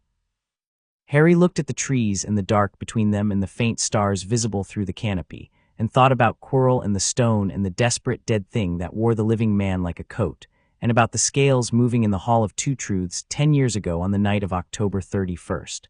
"Something coming to a point," he said, "a long pressure building to a specific moment. Like a weight on a scale that's been accumulating for 20 years and is almost ready to tip." The centaur was quiet for a while. The forest breathed. "Be careful, young one," he said finally, which was the centaur version of "I'm concerned, and this is how I express it without diminishing either of us." "I'm always careful," Harry said. "Careful and afraid are different things." The centaur made a sound that might have been agreement and moved back into the dark between the trees, and Harry walked out of the forest and back toward the castle, where the windows were lit gold against the dark sky, and the smell of supper was drifting out across the grounds, and somewhere above him, an owl was moving through the cold air toward somewhere that needed it. The days before Halloween had a particular texture. Harry noticed it, a compression in things, a gathering of coincidences that were too orderly to be accidental. Quirrell's stutter got worse, which was not a nervous affectation, but the physical cost of carrying something that shouldn't be alive pressing against the internal structures of a body that belonged to someone else. Snape's attention to Quirrell intensified from observation to something that had the quality of waiting. Dumbledore left the school twice, brief absences, probably deliberate, and Harry couldn't decide whether they were genuine or strategic. The fragment behind his scar pulsed more frequently.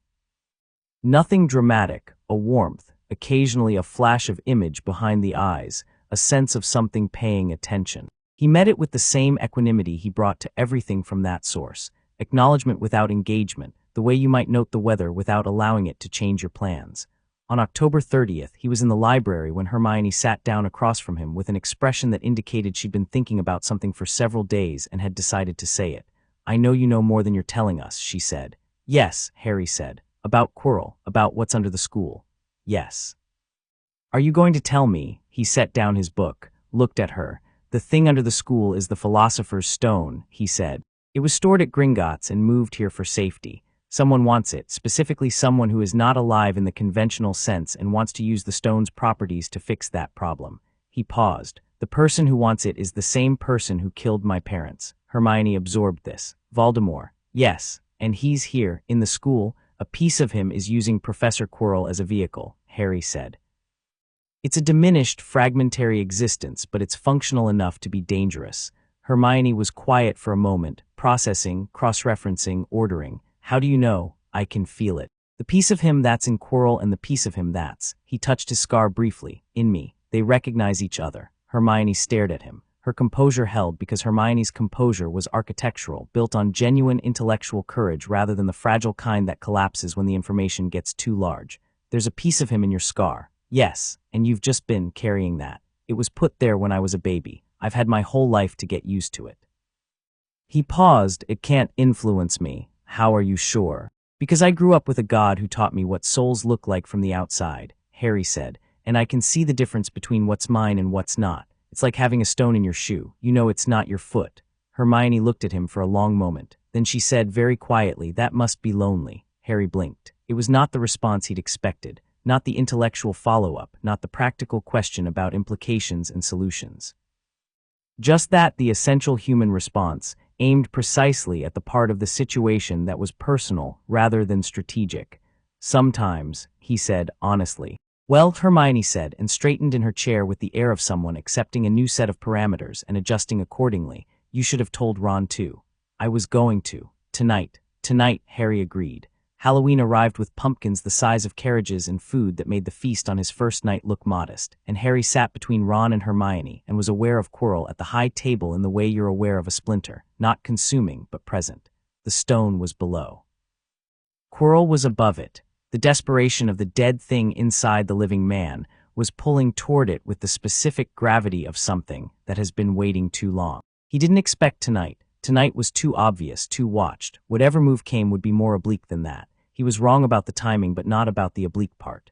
The troll came in from the dungeon's entrance at 8:30, and the announcement of it emptied the great hall into organized panic while the teachers moved to manage it, and Harry looked at Hermione, whose face had gone very still, and said, "Where?" "I was in the bathroom," she said. "The girls' bathroom on the second floor." "I hadn't come to dinner," she stood. "I didn't know. Prefects were supposed to take students to their houses," Ron said on his feet. "Someone should have told you." "It doesn't matter," Harry said, already moving. Second floor, north side. He was not running from the troll. He was running toward where it was going, and these were entirely different trajectories. The corridor was empty, everyone else moving in the opposite direction as instructed, and the smell of the thing reached them before it came into view. Cave damp and something underneath it that was organic and wrong, the smell of something large that lived without thinking about it. The bathroom door was already half demolished. Harry walked through the remains of it. Ron was right behind him. The troll was 12 feet of gray-skinned brutality with a club that had recently been a small tree, and it was facing the wall of sinks with the focused attention of something that has found a target and is preparing to be definitive about it. There was no girl in here. The bathroom was empty except for them and the troll, but the evidence of recent occupancy was clear enough, and Harry turned to Hermione, who had followed them in, and said, "You were in here." "I heard it and hid in the stall and then—" "Okay," he said. "Stand back. Harry, the Expelliarmus won't work on something that size. The recommended approach for trolls is—" Hermione started. "I'm not using Expelliarmus," Harry said. He looked at the troll. The troll turned, slow and certain, because 12 feet of mountain troll did not expect anything in its environment to require urgency. It looked at Harry. Harry looked back. There was a reason. Anubis had explained once that the gods of the dead moved through the world without being troubled by the things in it. It was not invulnerability. It was something simpler and more absolute. It was the certainty of one's own nature. Fear was what happened when you forgot who you were in the face of something large. Harry had spent 10 years in a place where the fundamental processes of existence operated at a scale that made 12-foot trolls a footnote. He reached outward with the sense Anubis had trained in him, not the wand-end incantation system, which he was still developing, but the older, broader awareness that sat beneath it. He found the troll's awareness. It was simple and direct and almost entirely appetite. He touched it. The troll stopped. It stood there with its club and its gray skin and its small eyes, and it stopped moving. And the expression on its face, insofar as a troll had an expression, shifted from intent to something that had no name in troll vocabulary because trolls did not experience it often: stillness.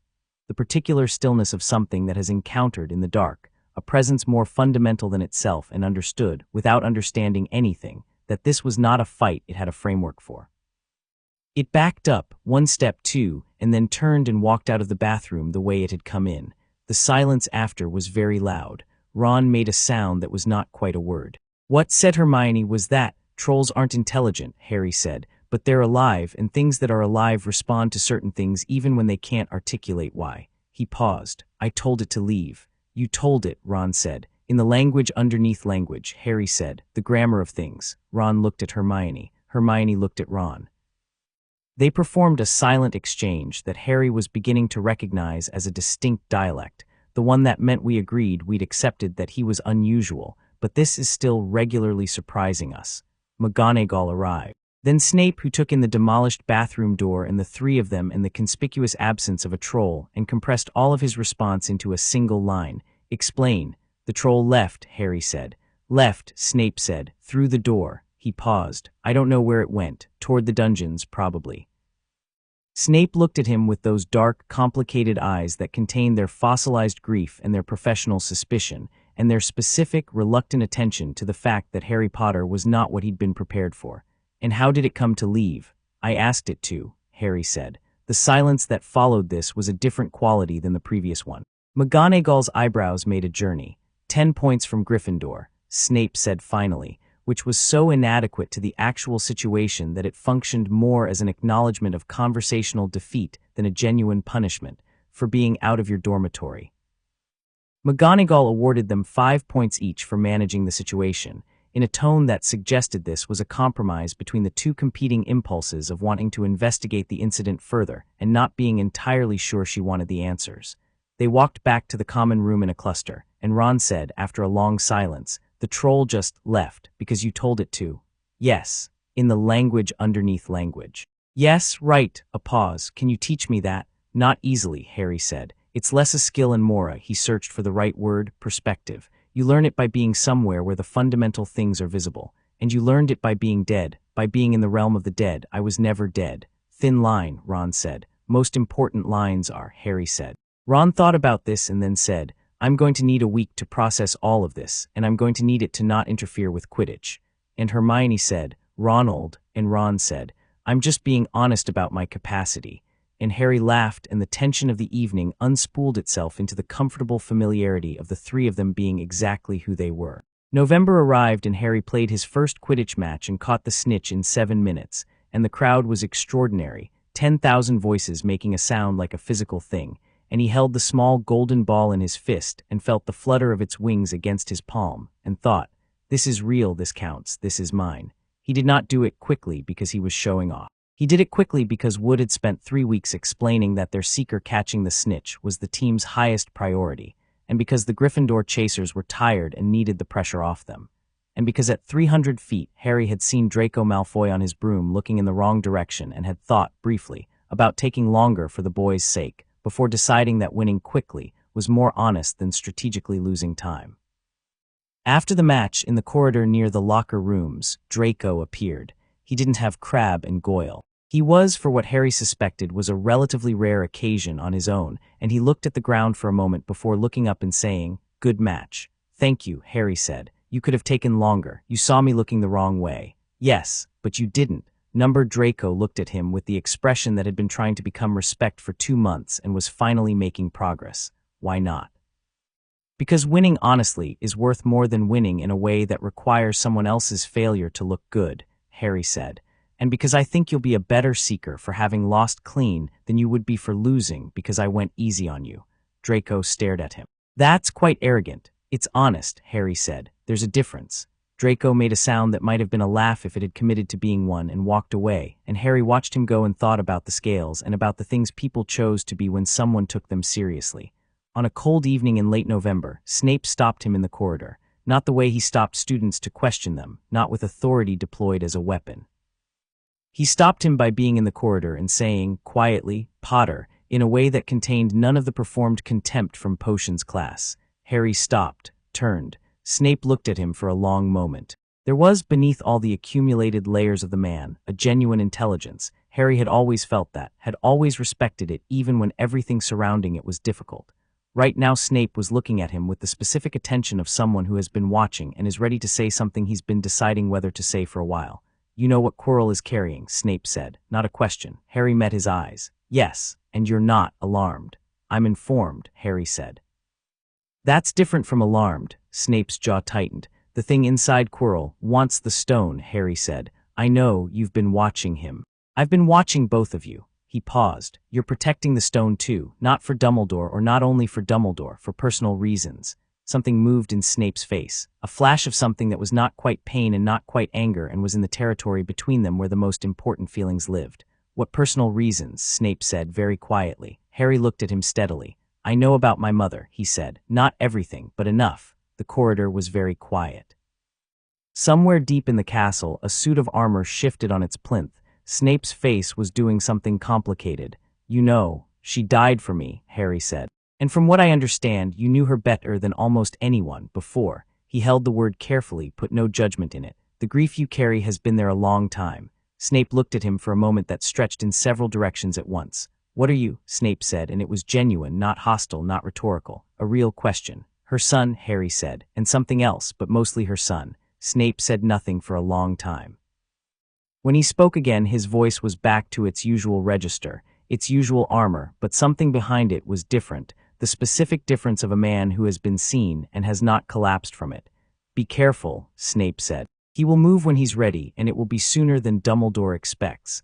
I know, Harry said. I'm ready. Snape looked at him one more time. Your mother would have, he started, and then stopped, and the stopped sentence sat between them with all its weight.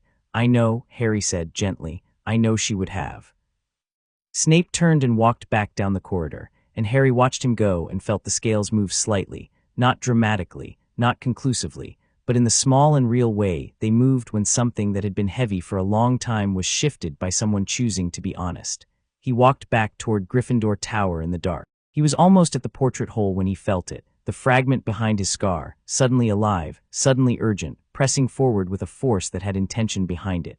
He stopped and let it come rather than pushing it back, because Anubis had always said that knowing the shape of a thing required letting it show itself. Behind his eyes, a stone corridor, a trapdoor, something sleeping beneath it. And moving toward it from the upper levels of the school, carrying the specific wrongness of something dead, wearing a living man, Quirrell, with a purpose that had finally coalesced from planning into action. Not tonight, Harry thought, reading the intention behind the image. He's not moving tonight, he's scouting, not yet, but soon. He stood in the corridor outside Gryffindor Tower and felt the weight of the building around him and the forest beyond it and the lake and the cold sky and somewhere beneath all of it the stone that a desperate dead thing wanted with the totality of everything it still had. He pressed his fingertips briefly to his scar. I see you, he thought, in the direction of the fragment. I know what you're planning. I know what you are. The fragment went still. You were afraid of death, Harry thought, and look what it made you. Look what you're reduced to. He wasn't gloating. He wasn't cruel. He was simply observing the truth, the way Anubis had always observed the truth, with the clear-eyed directness of someone who has weighed 10,000 souls and understood that what people became in the end was always the product of what they chose. Voldemort had chosen to be afraid, had chosen it over and over, more deeply each time, until the fear was the entirety of him, until even his soul had been sacrificed to it. Harry stood in the corridor and breathed in the smell of old stone and lamplight and living magic, and felt the thing behind his scar recede back to its usual quiet, and thought, when the moment comes, I'll be ready. He went to bed. He slept without dreaming, which was the sleep of someone who has made peace with the darkness and knows it well enough not to be troubled by it. Outside, the forest stood in the cold and the centaurs read the sky, and Mars burned very bright in the east, and the castle kept its long watch over everything inside it, ancient and patient and full of the living weight of every story it had ever held. Chapter 4. The Heart That Was Weighed. December came and the castle dressed itself in frost and firelight, and the corridors filled with the specific happiness of students counting days toward home, and Harry moved through all of it with the unhurried attention of someone who knew that the thing coming was almost here. He'd been monitoring the fragment's activity for weeks. It had a rhythm now, periodic surges of intent that corresponded, when he mapped them against Quirrell's movements, to the professor visiting the third-floor corridor. Reconnaissance. Planning. The desperation behind it was building in the way pressure builds behind a sealed door, accumulating force without release, and Harry knew, in the bone-deep way Anubis had taught him to know things, that the release was close. He told Hermione and Ron everything on the first Sunday of December, in the corner of the common room after everyone else had gone to bed. The fire had burned down to deep orange, and the room smelled of old parchment and the particular warmth that comes from stone walls that have held fire heat for 500 years, and Harry laid out the full shape of it, Voldemort, the soul fragments, the stone Quirrell, what would happen if all three converged. Ron listened without interrupting, which was remarkable for Ron, and when Harry finished said, "So there's a piece of you-know-who in your head right now." "Yes, and there has been since you were a baby." "Yes," Ron chewed on his lip. "Does it, I don't know, does it talk to you?" Not in words, it shows me things sometimes. Images, I use it to track Quirrell's intentions. You're using the piece of the Dark Lord in your head as a tracking device, Ron said. Essentially, Ron turned to Hermione. Is this the most mental thing we've heard? Or, it's not even the most mental thing about Harry specifically, Hermione said, with the patience of someone who has made a private decision to normalize extraordinary information on a case-by-case basis. She was looking at Harry with her thinking expression, the one that meant she'd been working through implications for a while. The protection your mother left, you said direct contact would destroy the piece in Quirrell. The piece of Voldemort using Quirrell. Yes. And the piece in your scar. The fire shifted. A log settled. That's different, Harry said. Anubis said the timing on that wasn't right yet. Hermione held his gaze. You trust that? Yes. Even though it's in you, Harry. It's a piece of the person who murdered your parents. I know what it is, he said. I know exactly what it is and where it ends and where I begin. I've known the difference between my soul and someone else's since I was 5 years old. He paused. Anubis doesn't keep things from me without reason. When the time is right, he'll tell me. Hermione accepted this. Not easily, he could see the effort it cost her to trust information she couldn't personally verify, but she accepted it because he'd never given her a reason not to. Ron accepted it with less visible effort, which was one of the most consistent things about Ron. His trust, once given, operated without maintenance requirements.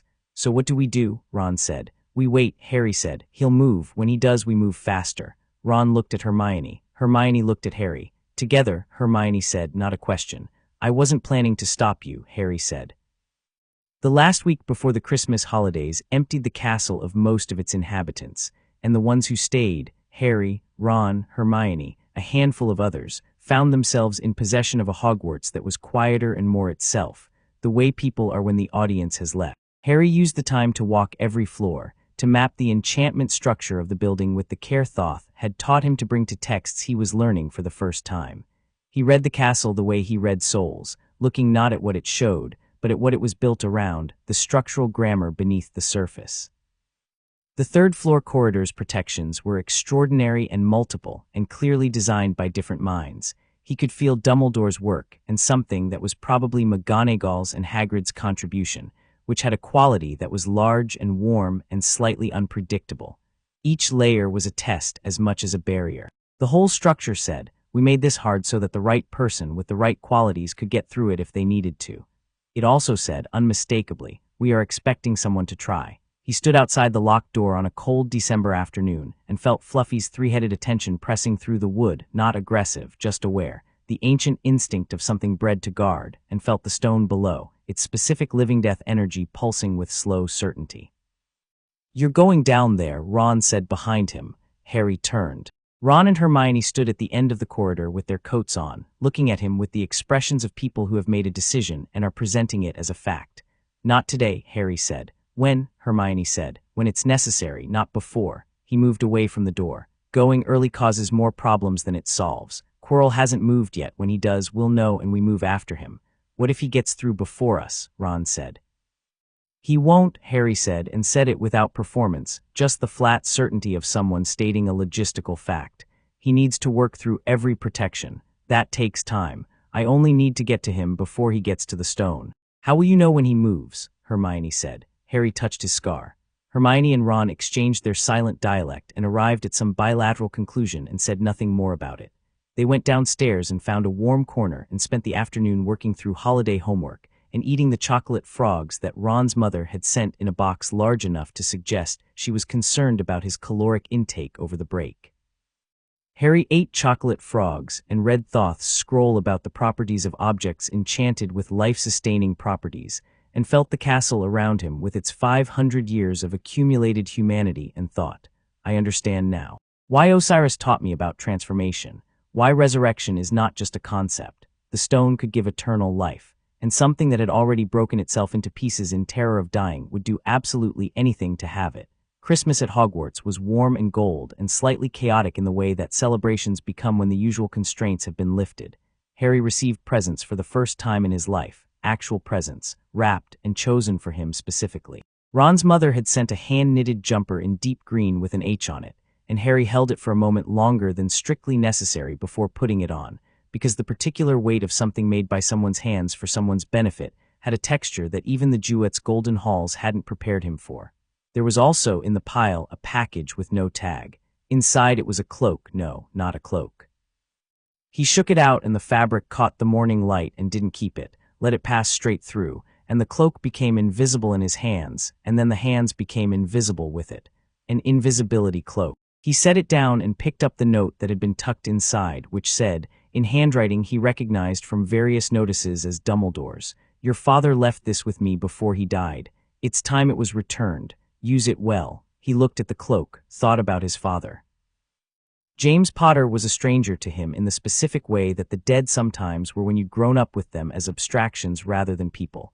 He knew the shape of James's soul, had spent time in the part of the Duat where his parents' light still lingered, but he did not know James, not in the texture and personality way he knew Ron or Hermione. He picked the cloak up and folded it carefully and put it away. Use it well. Dumbledore's subtext was not subtle. He was offering tools, offering operational freedom, building the architecture of a situation in which Harry moved through the school's hidden spaces doing things that Dumbledore wanted done but couldn't be seen to direct, offering gifts that weren't quite gifts because nothing from Dumbledore was quite what it appeared to be on the surface. Harry appreciated the cloak genuinely. He appreciated his father having owned it. He was going to use it on his own terms. He wore the green jumper to Christmas dinner, and Ron looked satisfied in the way that people look when a gift has landed correctly. And Hermione had received a box of books from her parents and was already halfway through one of them, and the food was extraordinary and the fire was high.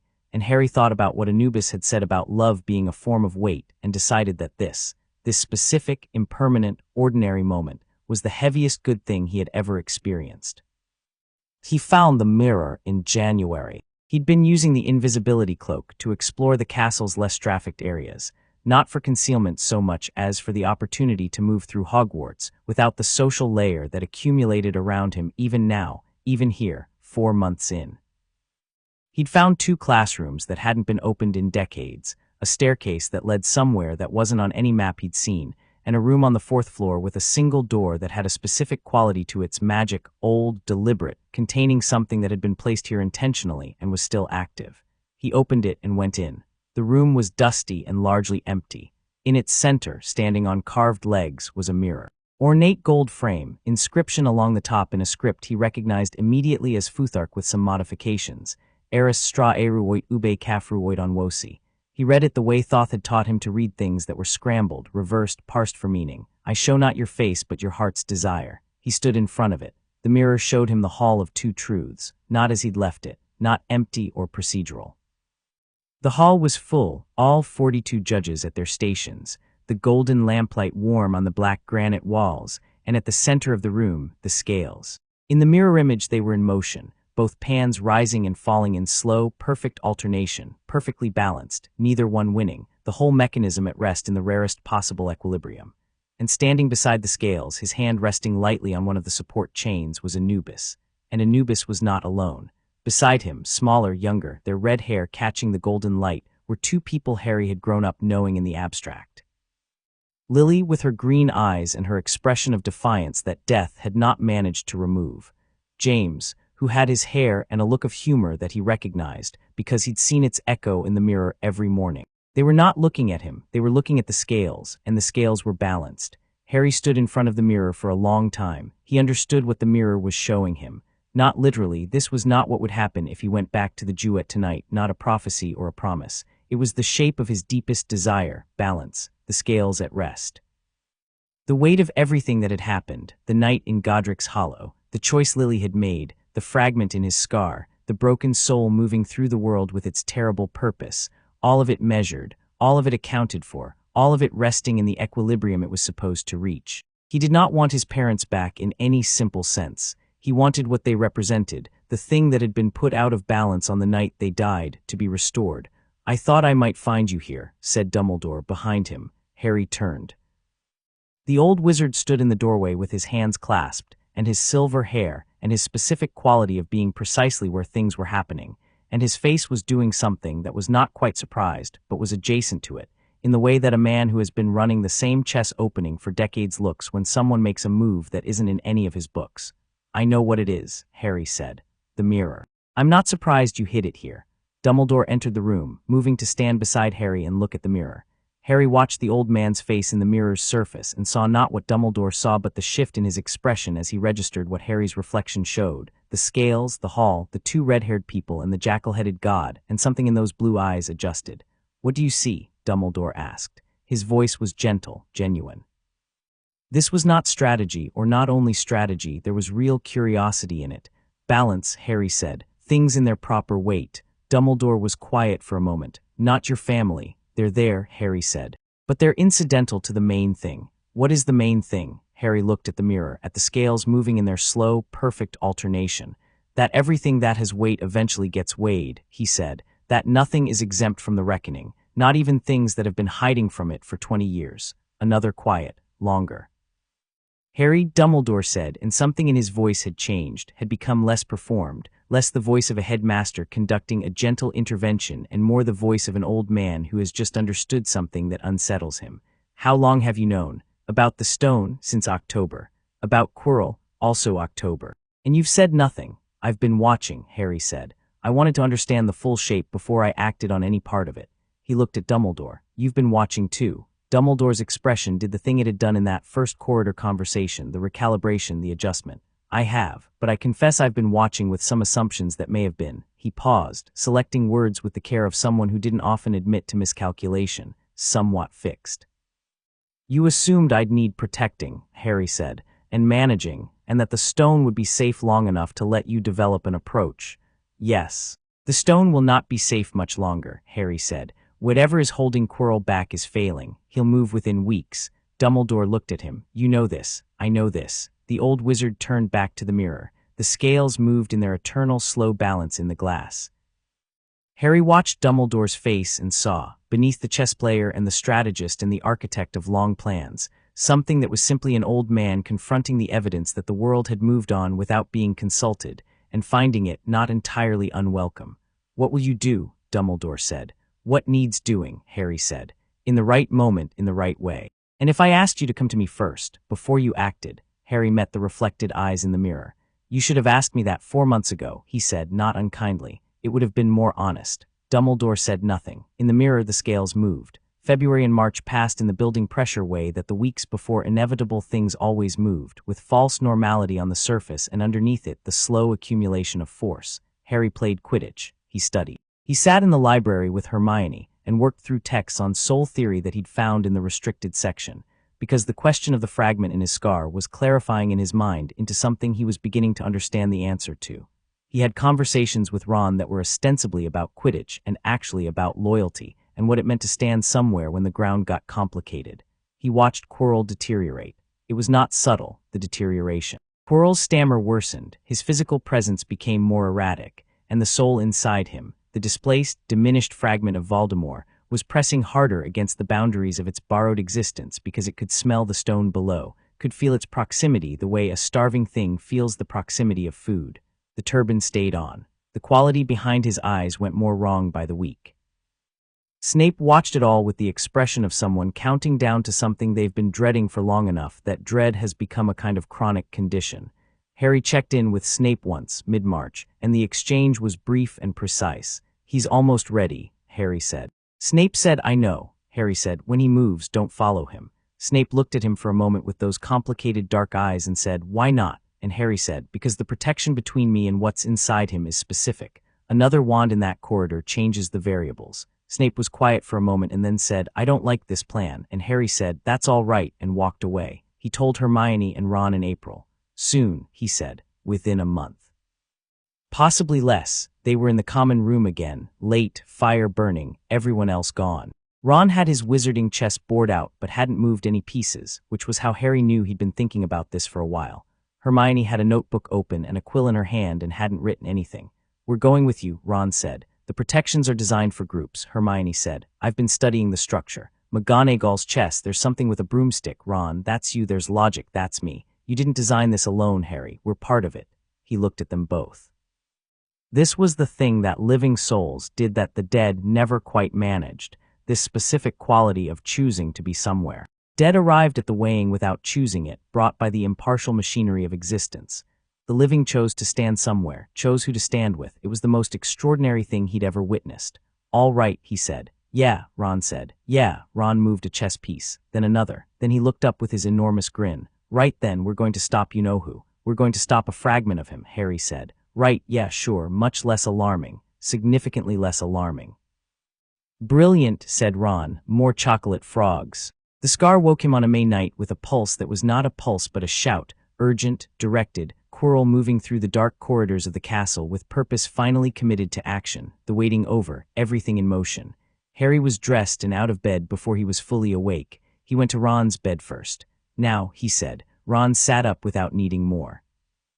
He went to the door and looked at Hermione's dormitory stairs and said, Hermione, at a volume calculated to carry no further than necessary, and she appeared on the stairs 30 seconds later fully dressed, which meant she'd been awake.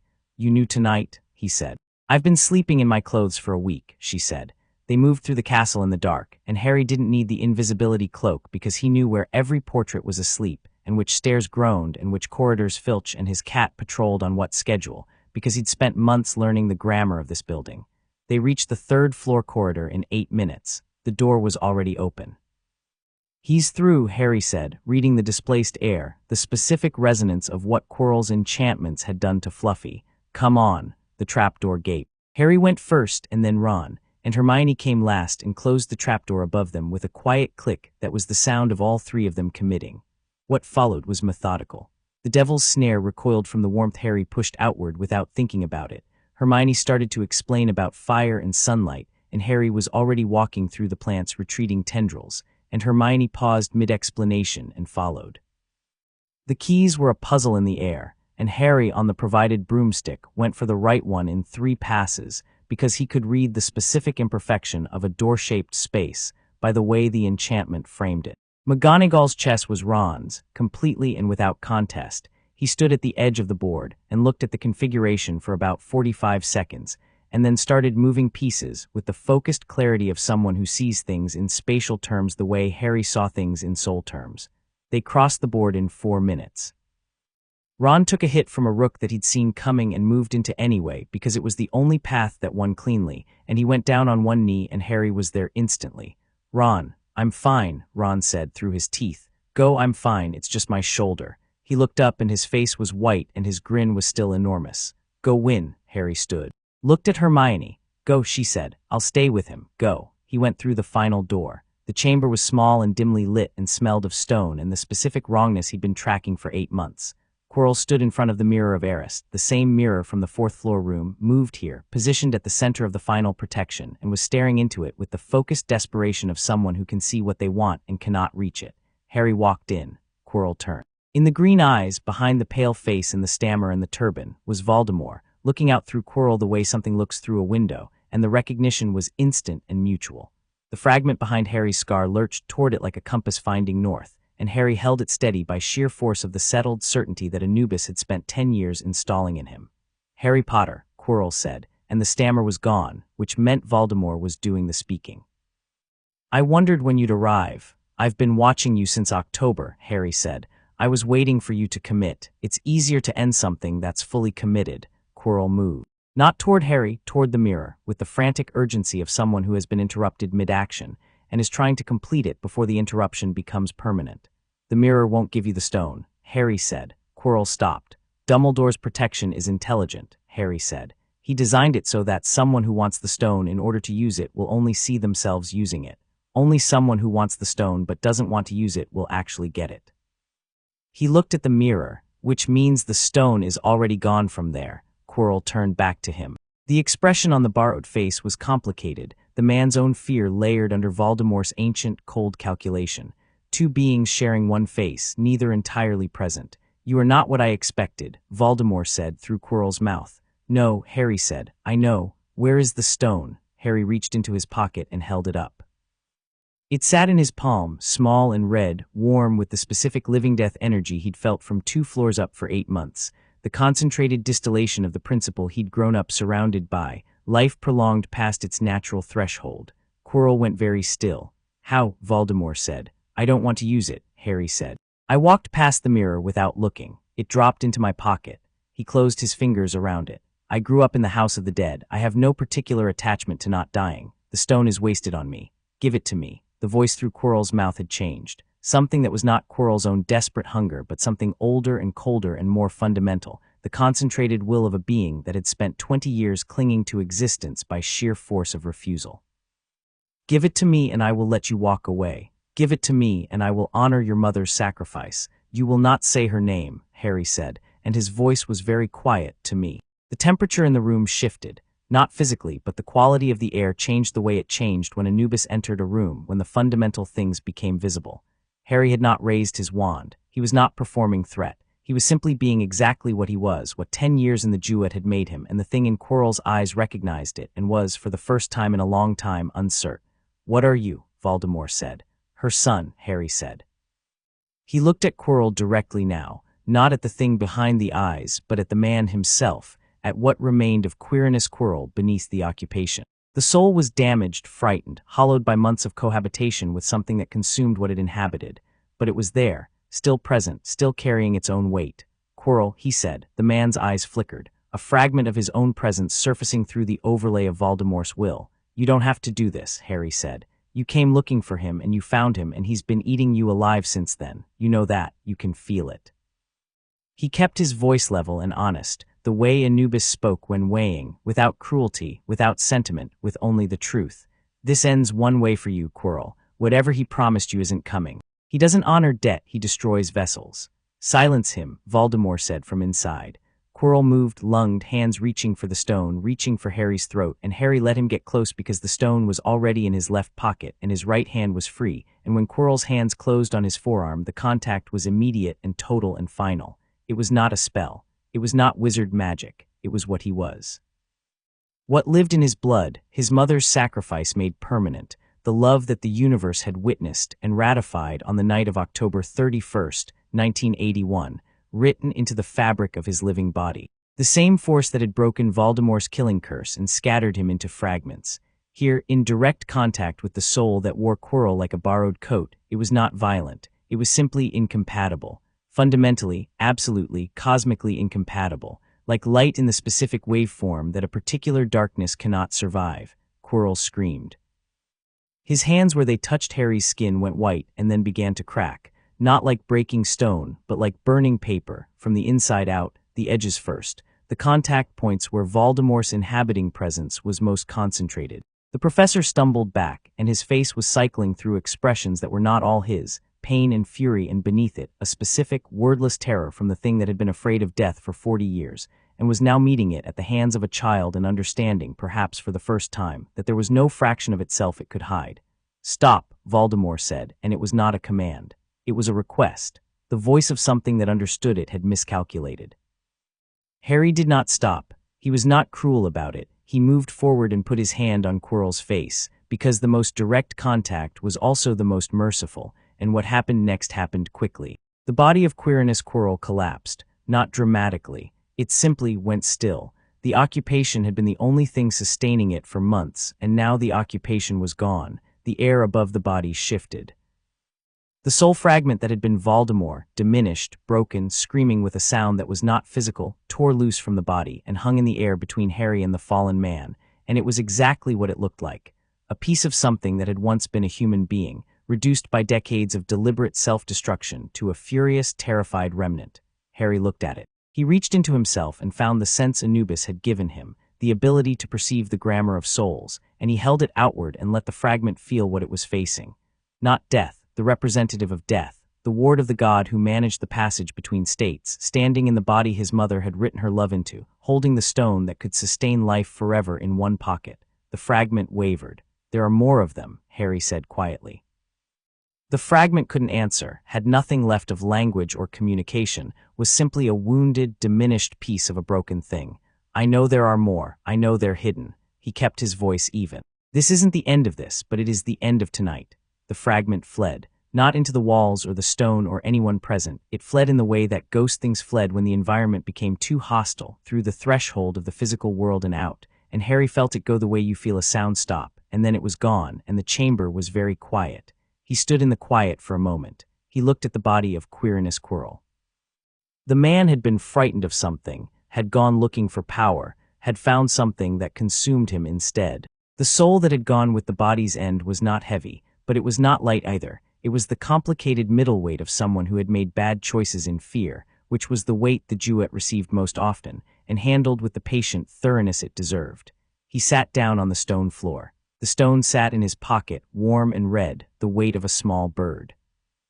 His scar was burning with the specific burn of a wound that has been under pressure and is now releasing it, and his hands were shaking slightly, which was interesting, because they hadn't been shaking while anything was happening. He had learned from Anubis that this was what courage actually was. Not the absence of the physical response, but the correct sequencing, the response coming after, when there was space for it, rather than during, when it would have been a problem. He closed his eyes. He thought about Quirrell. He thought about Voldemort, what remained of him, the scattered pieces, the anchors that kept him from dying fully. He thought about the fragment in his scar, which was quiet now, very quiet, in the specific way of something that has watched a part of itself unmade and is still processing the implications. He thought about Anubis saying, "The piece in your scar is a conversation for another time." He opened his eyes. He understood now what that meant. He'd understood it for a while, honestly, somewhere beneath the part of himself that had been content not to think about it too precisely. The fragment in his scar was an anchor, one of Voldemort's anchors, which meant that for Voldemort to die fully, finally, as he should have on the night in Godric's Hollow, the fragment needed to be destroyed, and it was in Harry's head, had been since he was a baby, was, by any technical measure, fused to him. He pressed his fingertips to his forehead. Not yet, he said to himself, or to Anubis at the threshold, or to the scales, wherever they were vibrating with the weight of what had just been added to them. He stood up, pocketed the stone more securely, and walked back toward where Ron and Hermione were. He found Hermione where he'd left her, crouched beside Ron in the chest chamber, who had his arm in a sling improvised from Hermione's scarf, and was attempting to look like someone whose shoulder didn't hurt, with limited success. "Did you?" Ron started. "It's done," Harry said. "Quirrell is gone. The piece of Voldemort that was in him is gone." He crouched beside Ron. "How bad?" "Fine," Ron said, which Harry had learned meant somewhere between moderately bad and fairly bad but not catastrophic. "I'll help him," Hermione said. "Are you?" She looked at Harry with the specific look that meant she was checking on the internal version rather than the external one. "Are you all right?" Harry thought about the question honestly. He thought about standing in that chamber and feeling the thing he'd come back to the living world to face, or one iteration of it, and handling it without flinching, without hesitation, without anyone telling him what to do or moving him like a piece on a board. "Yes," he said. "I think I actually am." Hermione studied him for a moment and apparently found the answer satisfactory, because she turned back to Ron and began a practical assessment of the damage, which was Hermione's version of comfort, making the problem solvable. Harry sat on the floor of the chest chamber with the stone in his pocket and his best friends beside him and the old castle around them, and felt the weight of everything that had just happened settle into him without breaking anything, and thought about the scales moving in the Hall of Two Truths and about balance, and about how it felt to be exactly where you were supposed to be.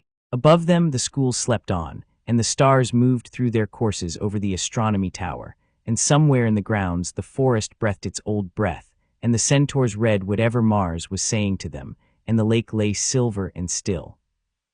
And in the Duat in the Hall of Two Truths, Anubis stood beside the great scales and watched the mechanism move in the way it had moved on the night of October 31st, 1981, both pans in slow, perfect alternation, the weight of things in their proper balance, and felt in the architecture of his chest, the thing he'd never been able to name, burning like a lamp in a dark room, steady and warm and full of light. Chapter 5. Between gold and black, the hospital wing at Hogwarts smelled of dittany and clean linen, and the specific antiseptic magic that Madame Pomfrey deployed with the brisk authority of someone who had been patching up the consequences of other people's decisions for 30 years. Harry sat in the bed nearest the window and watched the Scottish dawn come in over the grounds, the sky going from black to that particular blue that existed for about 15 minutes before the sun properly arrived, and then gold coming up behind the forest, and the lake catching it. He'd been awake for most of the night, not from pain. His hands had stopped shaking within an hour of leaving the chamber, his scar had settled to its usual background hum, and Madame Pomfrey had checked him over twice with increasing perplexity, because there was very little physically wrong with him, and she seemed to find this suspicious rather than reassuring. Ron was 3 beds down with his shoulder properly immobilized and splinted, asleep with the deep totality of someone who has expended everything and borrowed against tomorrow, his face relaxed in a way that made him look younger. Hermione was beside him, In the chair she'd refused to leave, head tilted at an angle that suggested sleep had claimed her despite her intentions. Harry watched his friends in the growing light and felt the weight of the previous night distributed through him, not heavy, not light, settled, the way things felt when they'd found their proper place. Dumbledore arrived at 6:30. He came quietly, which was characteristic of a man who understood that timing was its own form of rhetoric. He was not in his usual elaborate robes, something simpler, midnight blue, and he carried 2 cups of tea that he must have collected from somewhere, and he set one on Harry's bedside table without asking and sat in the chair on the other side of the bed and looked out the window for a moment at the same dawn Harry had been watching. "The stone," he said. Harry reached into his pocket and set it on the table between them. Red and warm and small, the concentrated weight of a principle that had occupied this castle for 8 months as the center of a crisis. Dumbledore looked at it with an expression that was doing several things at once. "Nicholas will be told," Dumbledore said. "He and his wife have lived long enough, I think. Long enough that this, he didn't quite touch the stone, no longer frightens them to be without." "What will happen to it? Destroyed," Dumbledore said. "With their blessing." Harry nodded. He picked up the tea and drank it and watched the sun finish its arrival over the forest and waited. "Tell me what happened," Dumbledore said, not the headmaster's voice, the old man's voice. Harry told him. Precisely and completely the way Anubis had always wanted information, the chamber, Quirrell, the contact, the fragment's departure. He did not dramatize it or diminish it, just gave it the shape it had. When he finished, Dumbledore was quiet for a long time, looking at the stone on the table between them. "You knew," Dumbledore said, "when you came to Hogwarts what was here." "Not specifically. I knew there was something at the intersection of life and death. The details came from watching. And you said nothing. I told you in January that the stone wouldn't be safe much longer." Dumbledore's mouth did something brief. "You did." A pause. "You could have come to me sooner. In October. We could have moved the stone," Harry said. "Yes, and Quirrell would have found another vector. Voldemort was already inside the school by the time I arrived. Moving the stone wouldn't have removed the problem. It would have changed its address." Dumbledore looked at him. The blue eyes were doing their most genuine work, not the performed twinkle, not the warm strategic thing, but the actual attention of an old man confronting a year's worth of recalibration. "You've been managing this," Dumbledore said, "the way an adult would. I was raised by someone who has managed the consequences of human choices for several thousand years," Harry said. "The scale of problems doesn't particularly intimidate me." "No," Dumbledore said softly. "I imagine it doesn't." He picked up the stone, turned it over once, set it back down. "Harry," he said, and the name had a quality that was different from how adults usually said it, not the reverence the wizarding world gave it, not the caution Snape wrapped around it, not the warmth Ron and Hermione made it carry. Something careful and genuine. "I owe you an honest conversation. Several of them, I suspect." "You don't have to do it now," Harry said. "I think I do." Dumbledore looked at the window. "When I placed you with the Dursleys, when I left you there on that doorstep, I told myself it was protective. The blood wards, Lily's sacrifice, channeled through her sister's line, all of that was true." A pause. "But I also left you there because it suited a plan I was building, a plan that required you to be shaped by a certain kind of experience, isolation, ignorance of your own nature, the particular gratitude of someone who has been saved." Harry said nothing. "I wanted a boy who would trust me," Dumbledore said, "because I was the first person to be kind to him. I wanted a boy who would be brave and loyal and walk toward the end I'd prepared for him without knowing it was an end."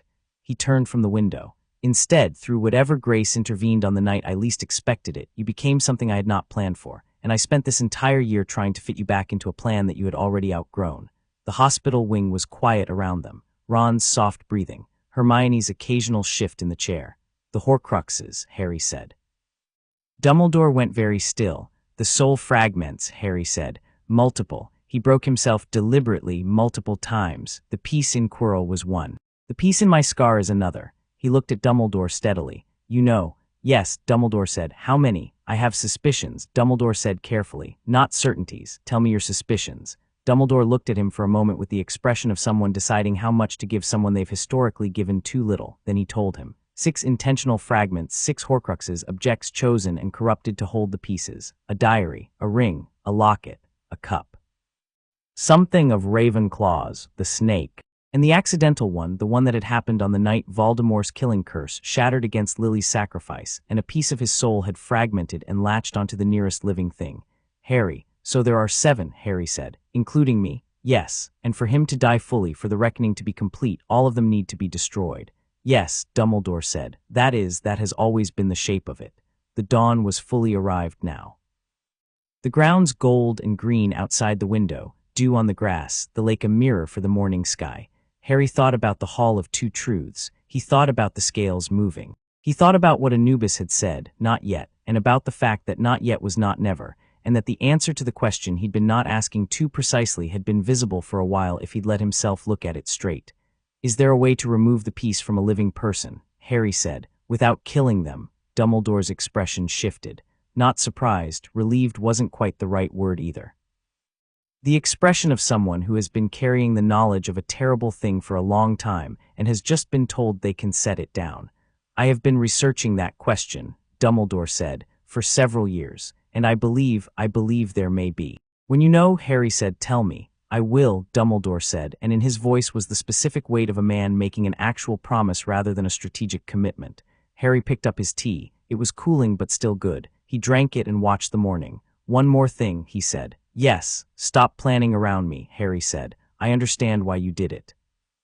I understand the weight of what you've been carrying and how long you've been carrying it, and that your instinct is to protect the people you're directing toward hard things by keeping them from knowing the full shape of those things. He turned to look at the old wizard directly. But I was raised in a place where the only currency is honesty. Everything is weighed, everything is seen. You cannot manage something that knows exactly what it is. Dumbledore held his gaze. No, he said quietly. I'm beginning to understand that. Tell me things, Harry said. The true things, all of them, and I'll work with you rather than around you. A long pause. That, Dumbledore said, is a more generous offer than I deserve. Probably, Harry said. I'm making it anyway. Ron woke up at 9 and immediately wanted to know if there was food. Hermione snapped awake with the alertness of someone who'd been asleep and then was not, and looked at Ron and then Harry and then at the empty chair where Dumbledore had been sitting and said, he was here. We talked, Harry said. About everything, Harry said. I'll tell you both, but after Ron eats something because he's going to be useless until then. I'm not useless, Ron said. I need to eat first. Madame Pomfrey arrived with a tray that she set down with the efficiency of someone who has fed injured students through several decades of Hogwarts crises and has calibrated exactly how much food it takes to stabilize a Weasley. Ron ate with the focused relief of someone reuniting with a basic need.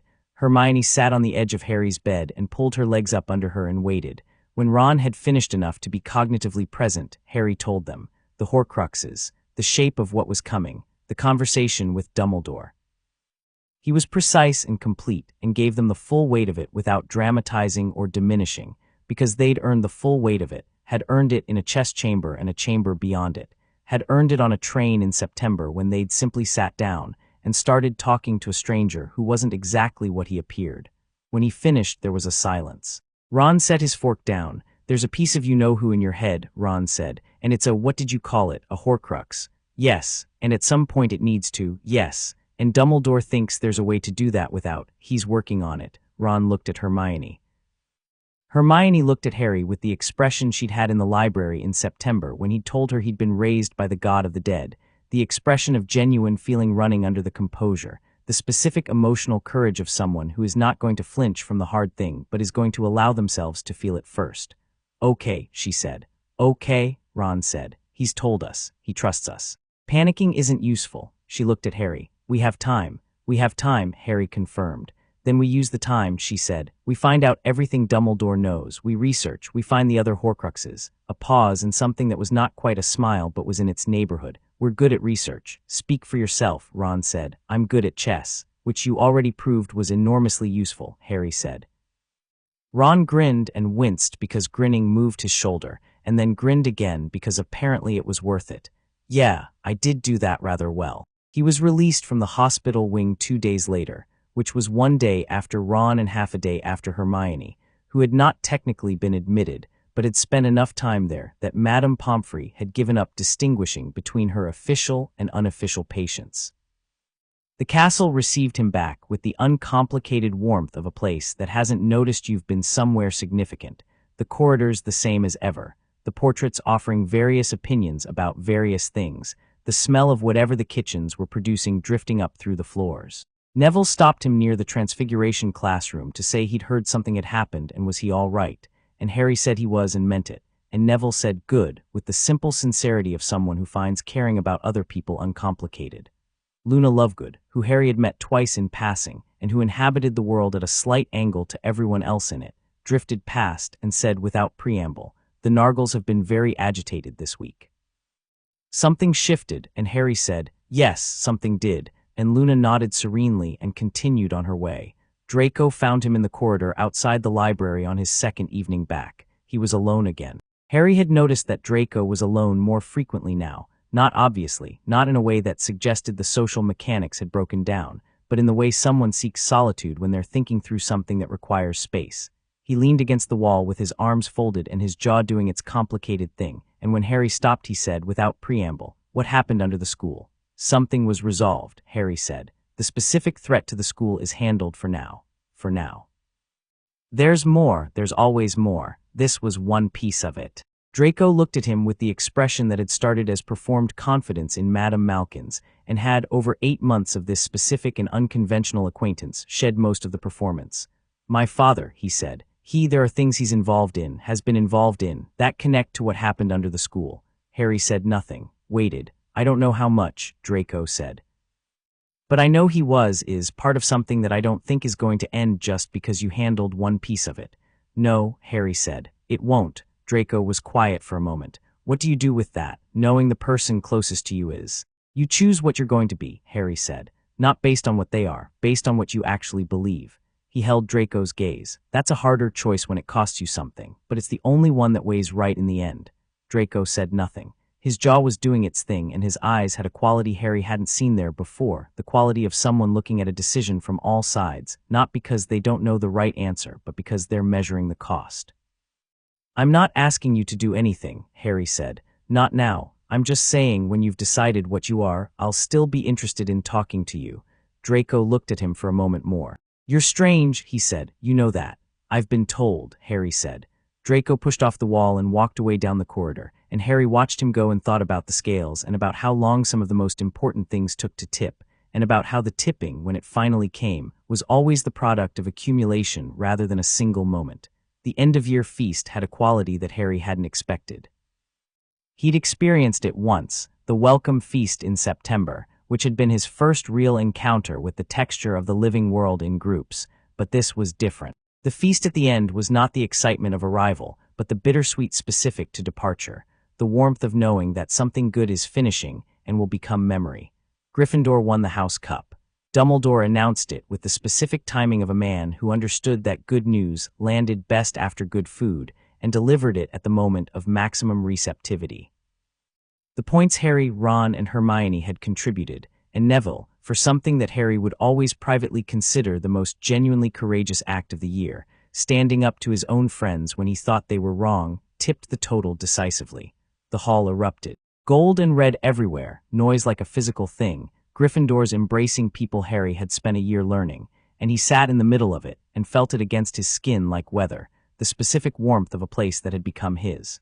Ron was making a sound somewhere between a cheer and a declaration of victory over Slytherin specifically, directed with pointed accuracy at the Slytherin table. Hermione was smiling the smile she reserved for moments when things worked out correctly, which was a better smile than the one she used when she'd scored high on something, because this one was genuine rather than relieved. Neville looked stunned in the way people looked when they'd been afraid for a long time and then found out the fear was survivable.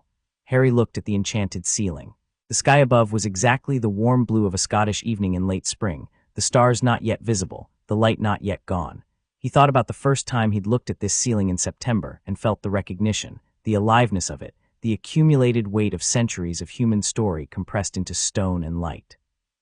He'd been right about that. It had been worth coming back for. Hermione leaned over and said something to Ron that made Ron's face go briefly sheepish before recovering, and Harry watched them and thought about the thing he'd learned this year that no one in the Duat had been able to teach him, not because they'd withheld it, but because it could only be learned by living it. The thing that the dead knew in retrospect and the living knew in the moment, and the difference between the two was the whole point, that you didn't have to be whole and resolved and balanced to matter. That the mess and the contradiction and the fragment of someone else's soul and the parents you'd never known in life, and the God who'd raised you and the boy you were trying to figure out were not problems to be solved before you could start. They were the start. The weighing happened at the end, and the living happened in the middle, and the middle was everything. He was in the corridor outside the Gryffindor common room, late, the feast over and the castle settling into sleep, when he felt the threshold. It was in the stone wall beside the portrait hole, which should not have been possible. The Duat's membranes tended toward empty spaces, natural thresholds, places where the living world had gaps in its self-confidence. But the wall here had absorbed enough years of the specific magic of departure and return and departure again, enough generations of students passing through and knowing they were passing through, that it had acquired a thinness that would have taken him longer to find if he hadn't been looking. He stopped, put his hand against the wall. "You didn't have to come to the school," he said. "I was in the area," Anubis said, "from nowhere and everywhere simultaneously," which was how gods answered questions about their whereabouts.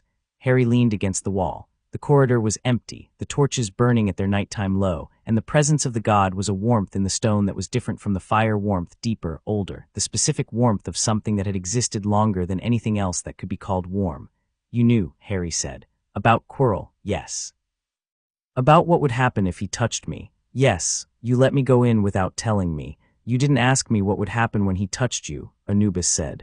"You asked if the contact would destroy the piece of him in Quirrell. I said yes, that was accurate." Harry was quiet for a moment. "You could have told me more." "Yes, why didn't you?" The torches moved. The castle breathed its long, slow breath. "Because you needed to know that you could trust yourself in that room," Anubis said. "Not my judgment, yours. If I told you exactly what to do and when and how, you'd have executed my plan. I wanted you to execute yours." A pause. "You did." Harry thought about standing in that chamber, about the certainty, about the contact and what happened after and the specific absence of hesitation. "The Horcrux in my scar," he said. "Yes. Dumbledore thinks there might be a way to remove it without." "There is," Anubis said. Harry was very still. "How?" "You already know how," Anubis said. "You've known since you started reading Thoth's texts on the separation of the Ka and Ba, the soul's components, what holds them together and what separates them." A pause. "A piece of Voldemort's soul attached itself to you because of the force of the killing curse and the force of your mother's love, creating a collision that had no precedent. It is not fused to you, it is alongside you, inside the same vessel, borrowing the same space."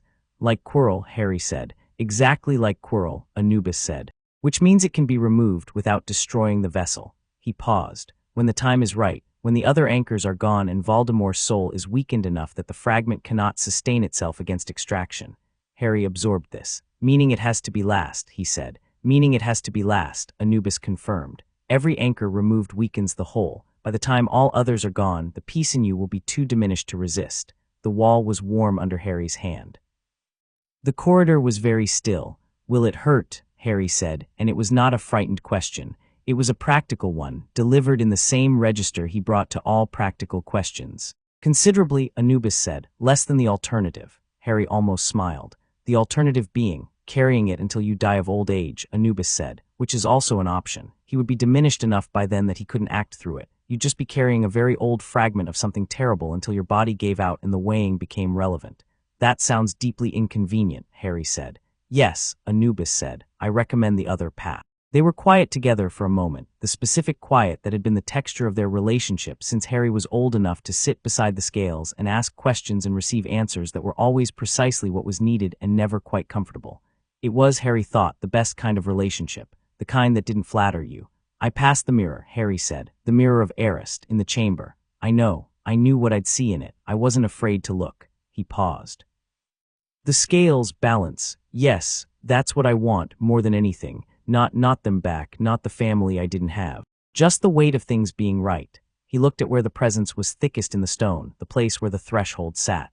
"Is that strange, wanting balance more than people?" "You have people," Anubis said, and there was something in his voice that Harry had learned over a decade to read. The thing Anubis didn't name, the architecture. "The wanting of balance doesn't exclude the people, it includes them." "Hermione said I should have told Ron sooner," Harry said. "Hermione is right about most things." "She really is," Harry agreed. "It's slightly exhausting." The torchlight moved. The castle shifted. Deep in the stone, older than the school by millennia, something acknowledged the presence of a god and kept its long watch. "There are more years ahead," Anubis said. "More pieces to find and destroy. More things that will try to use you, to shape you, to write your story for you." A pause. "Don't let them." "I never have," Harry said. No, Anubis said, you haven't. Another quiet, longer, the comfortable kind.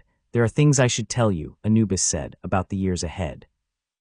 The things Dumbledore is still not telling you, the shape of what's coming. Tell me, Harry said. He listened. The Hogwarts Express on the last day of June was loud and warm and smelled of sweets, and the particular collective relief of several hundred students transitioning from one version of their lives to another. And Harry sat in a compartment with Ron and Hermione with his bag on the rack above, and Hedwig asleep in her cage, and the English countryside scrolling past the window in its summer green.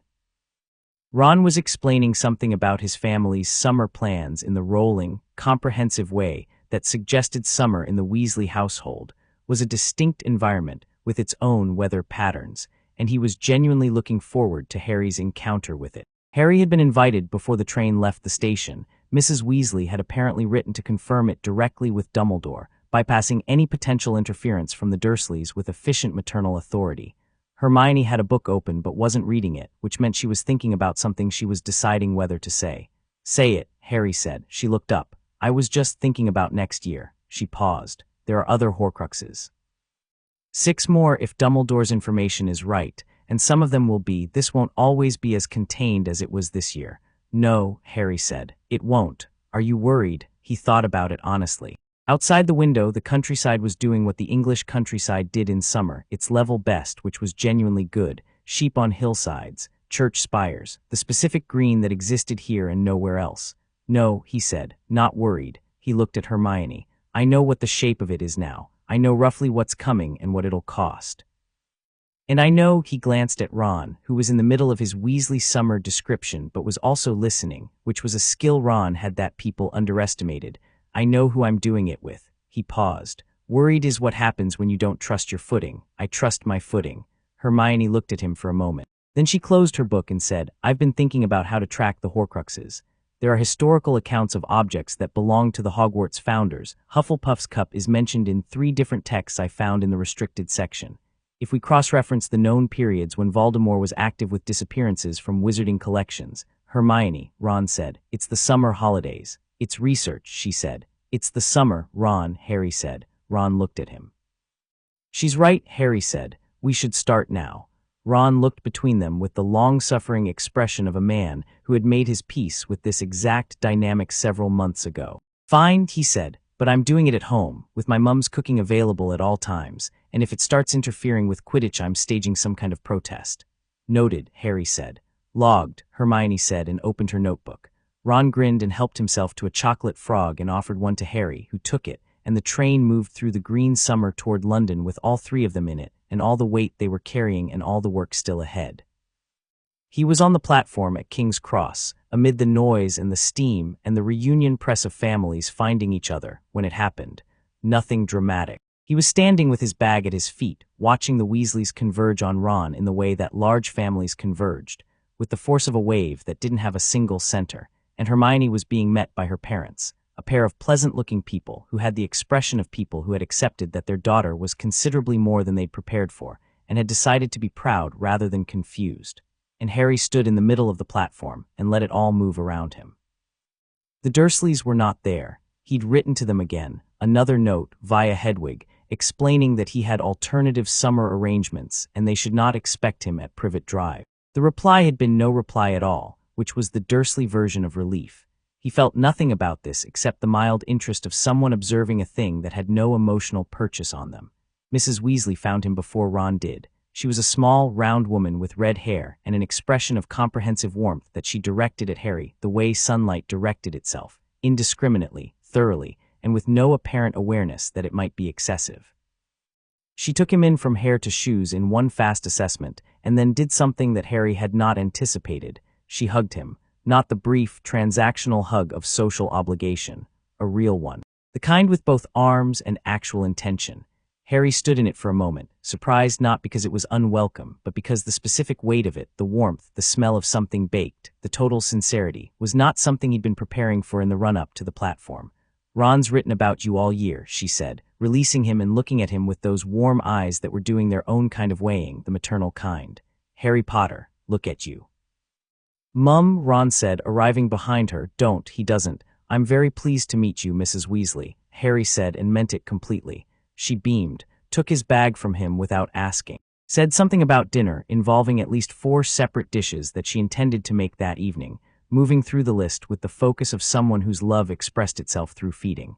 Harry listened and felt the warmth of it and thought about the scales and about the 42 judges, and about Anubis saying you have people with that particular quality in his voice, and thought, yes, yes, I do. The twin Weasleys appeared on either side of him with the synchronized coordination of people who had been performing bits together since they were old enough to speak. Harry Potter, said Fred. In the flesh, said George. We've heard, said Fred.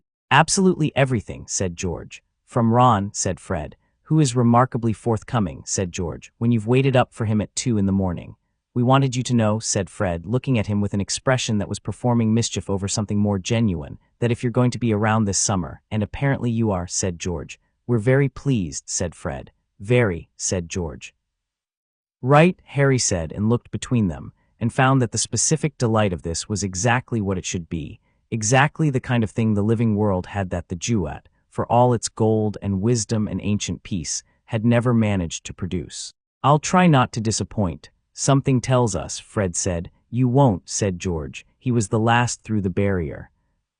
Ron and his family had gone through ahead of him, and Hermione with her parents, and the platform had thinned to the last few stragglers, and Harry stood at the barrier with his bag and his owl, and the year behind him and the years ahead of him, and the fragment in his scar that was quiet in the way of something that had been diminished, and had not yet understood what the diminishment meant.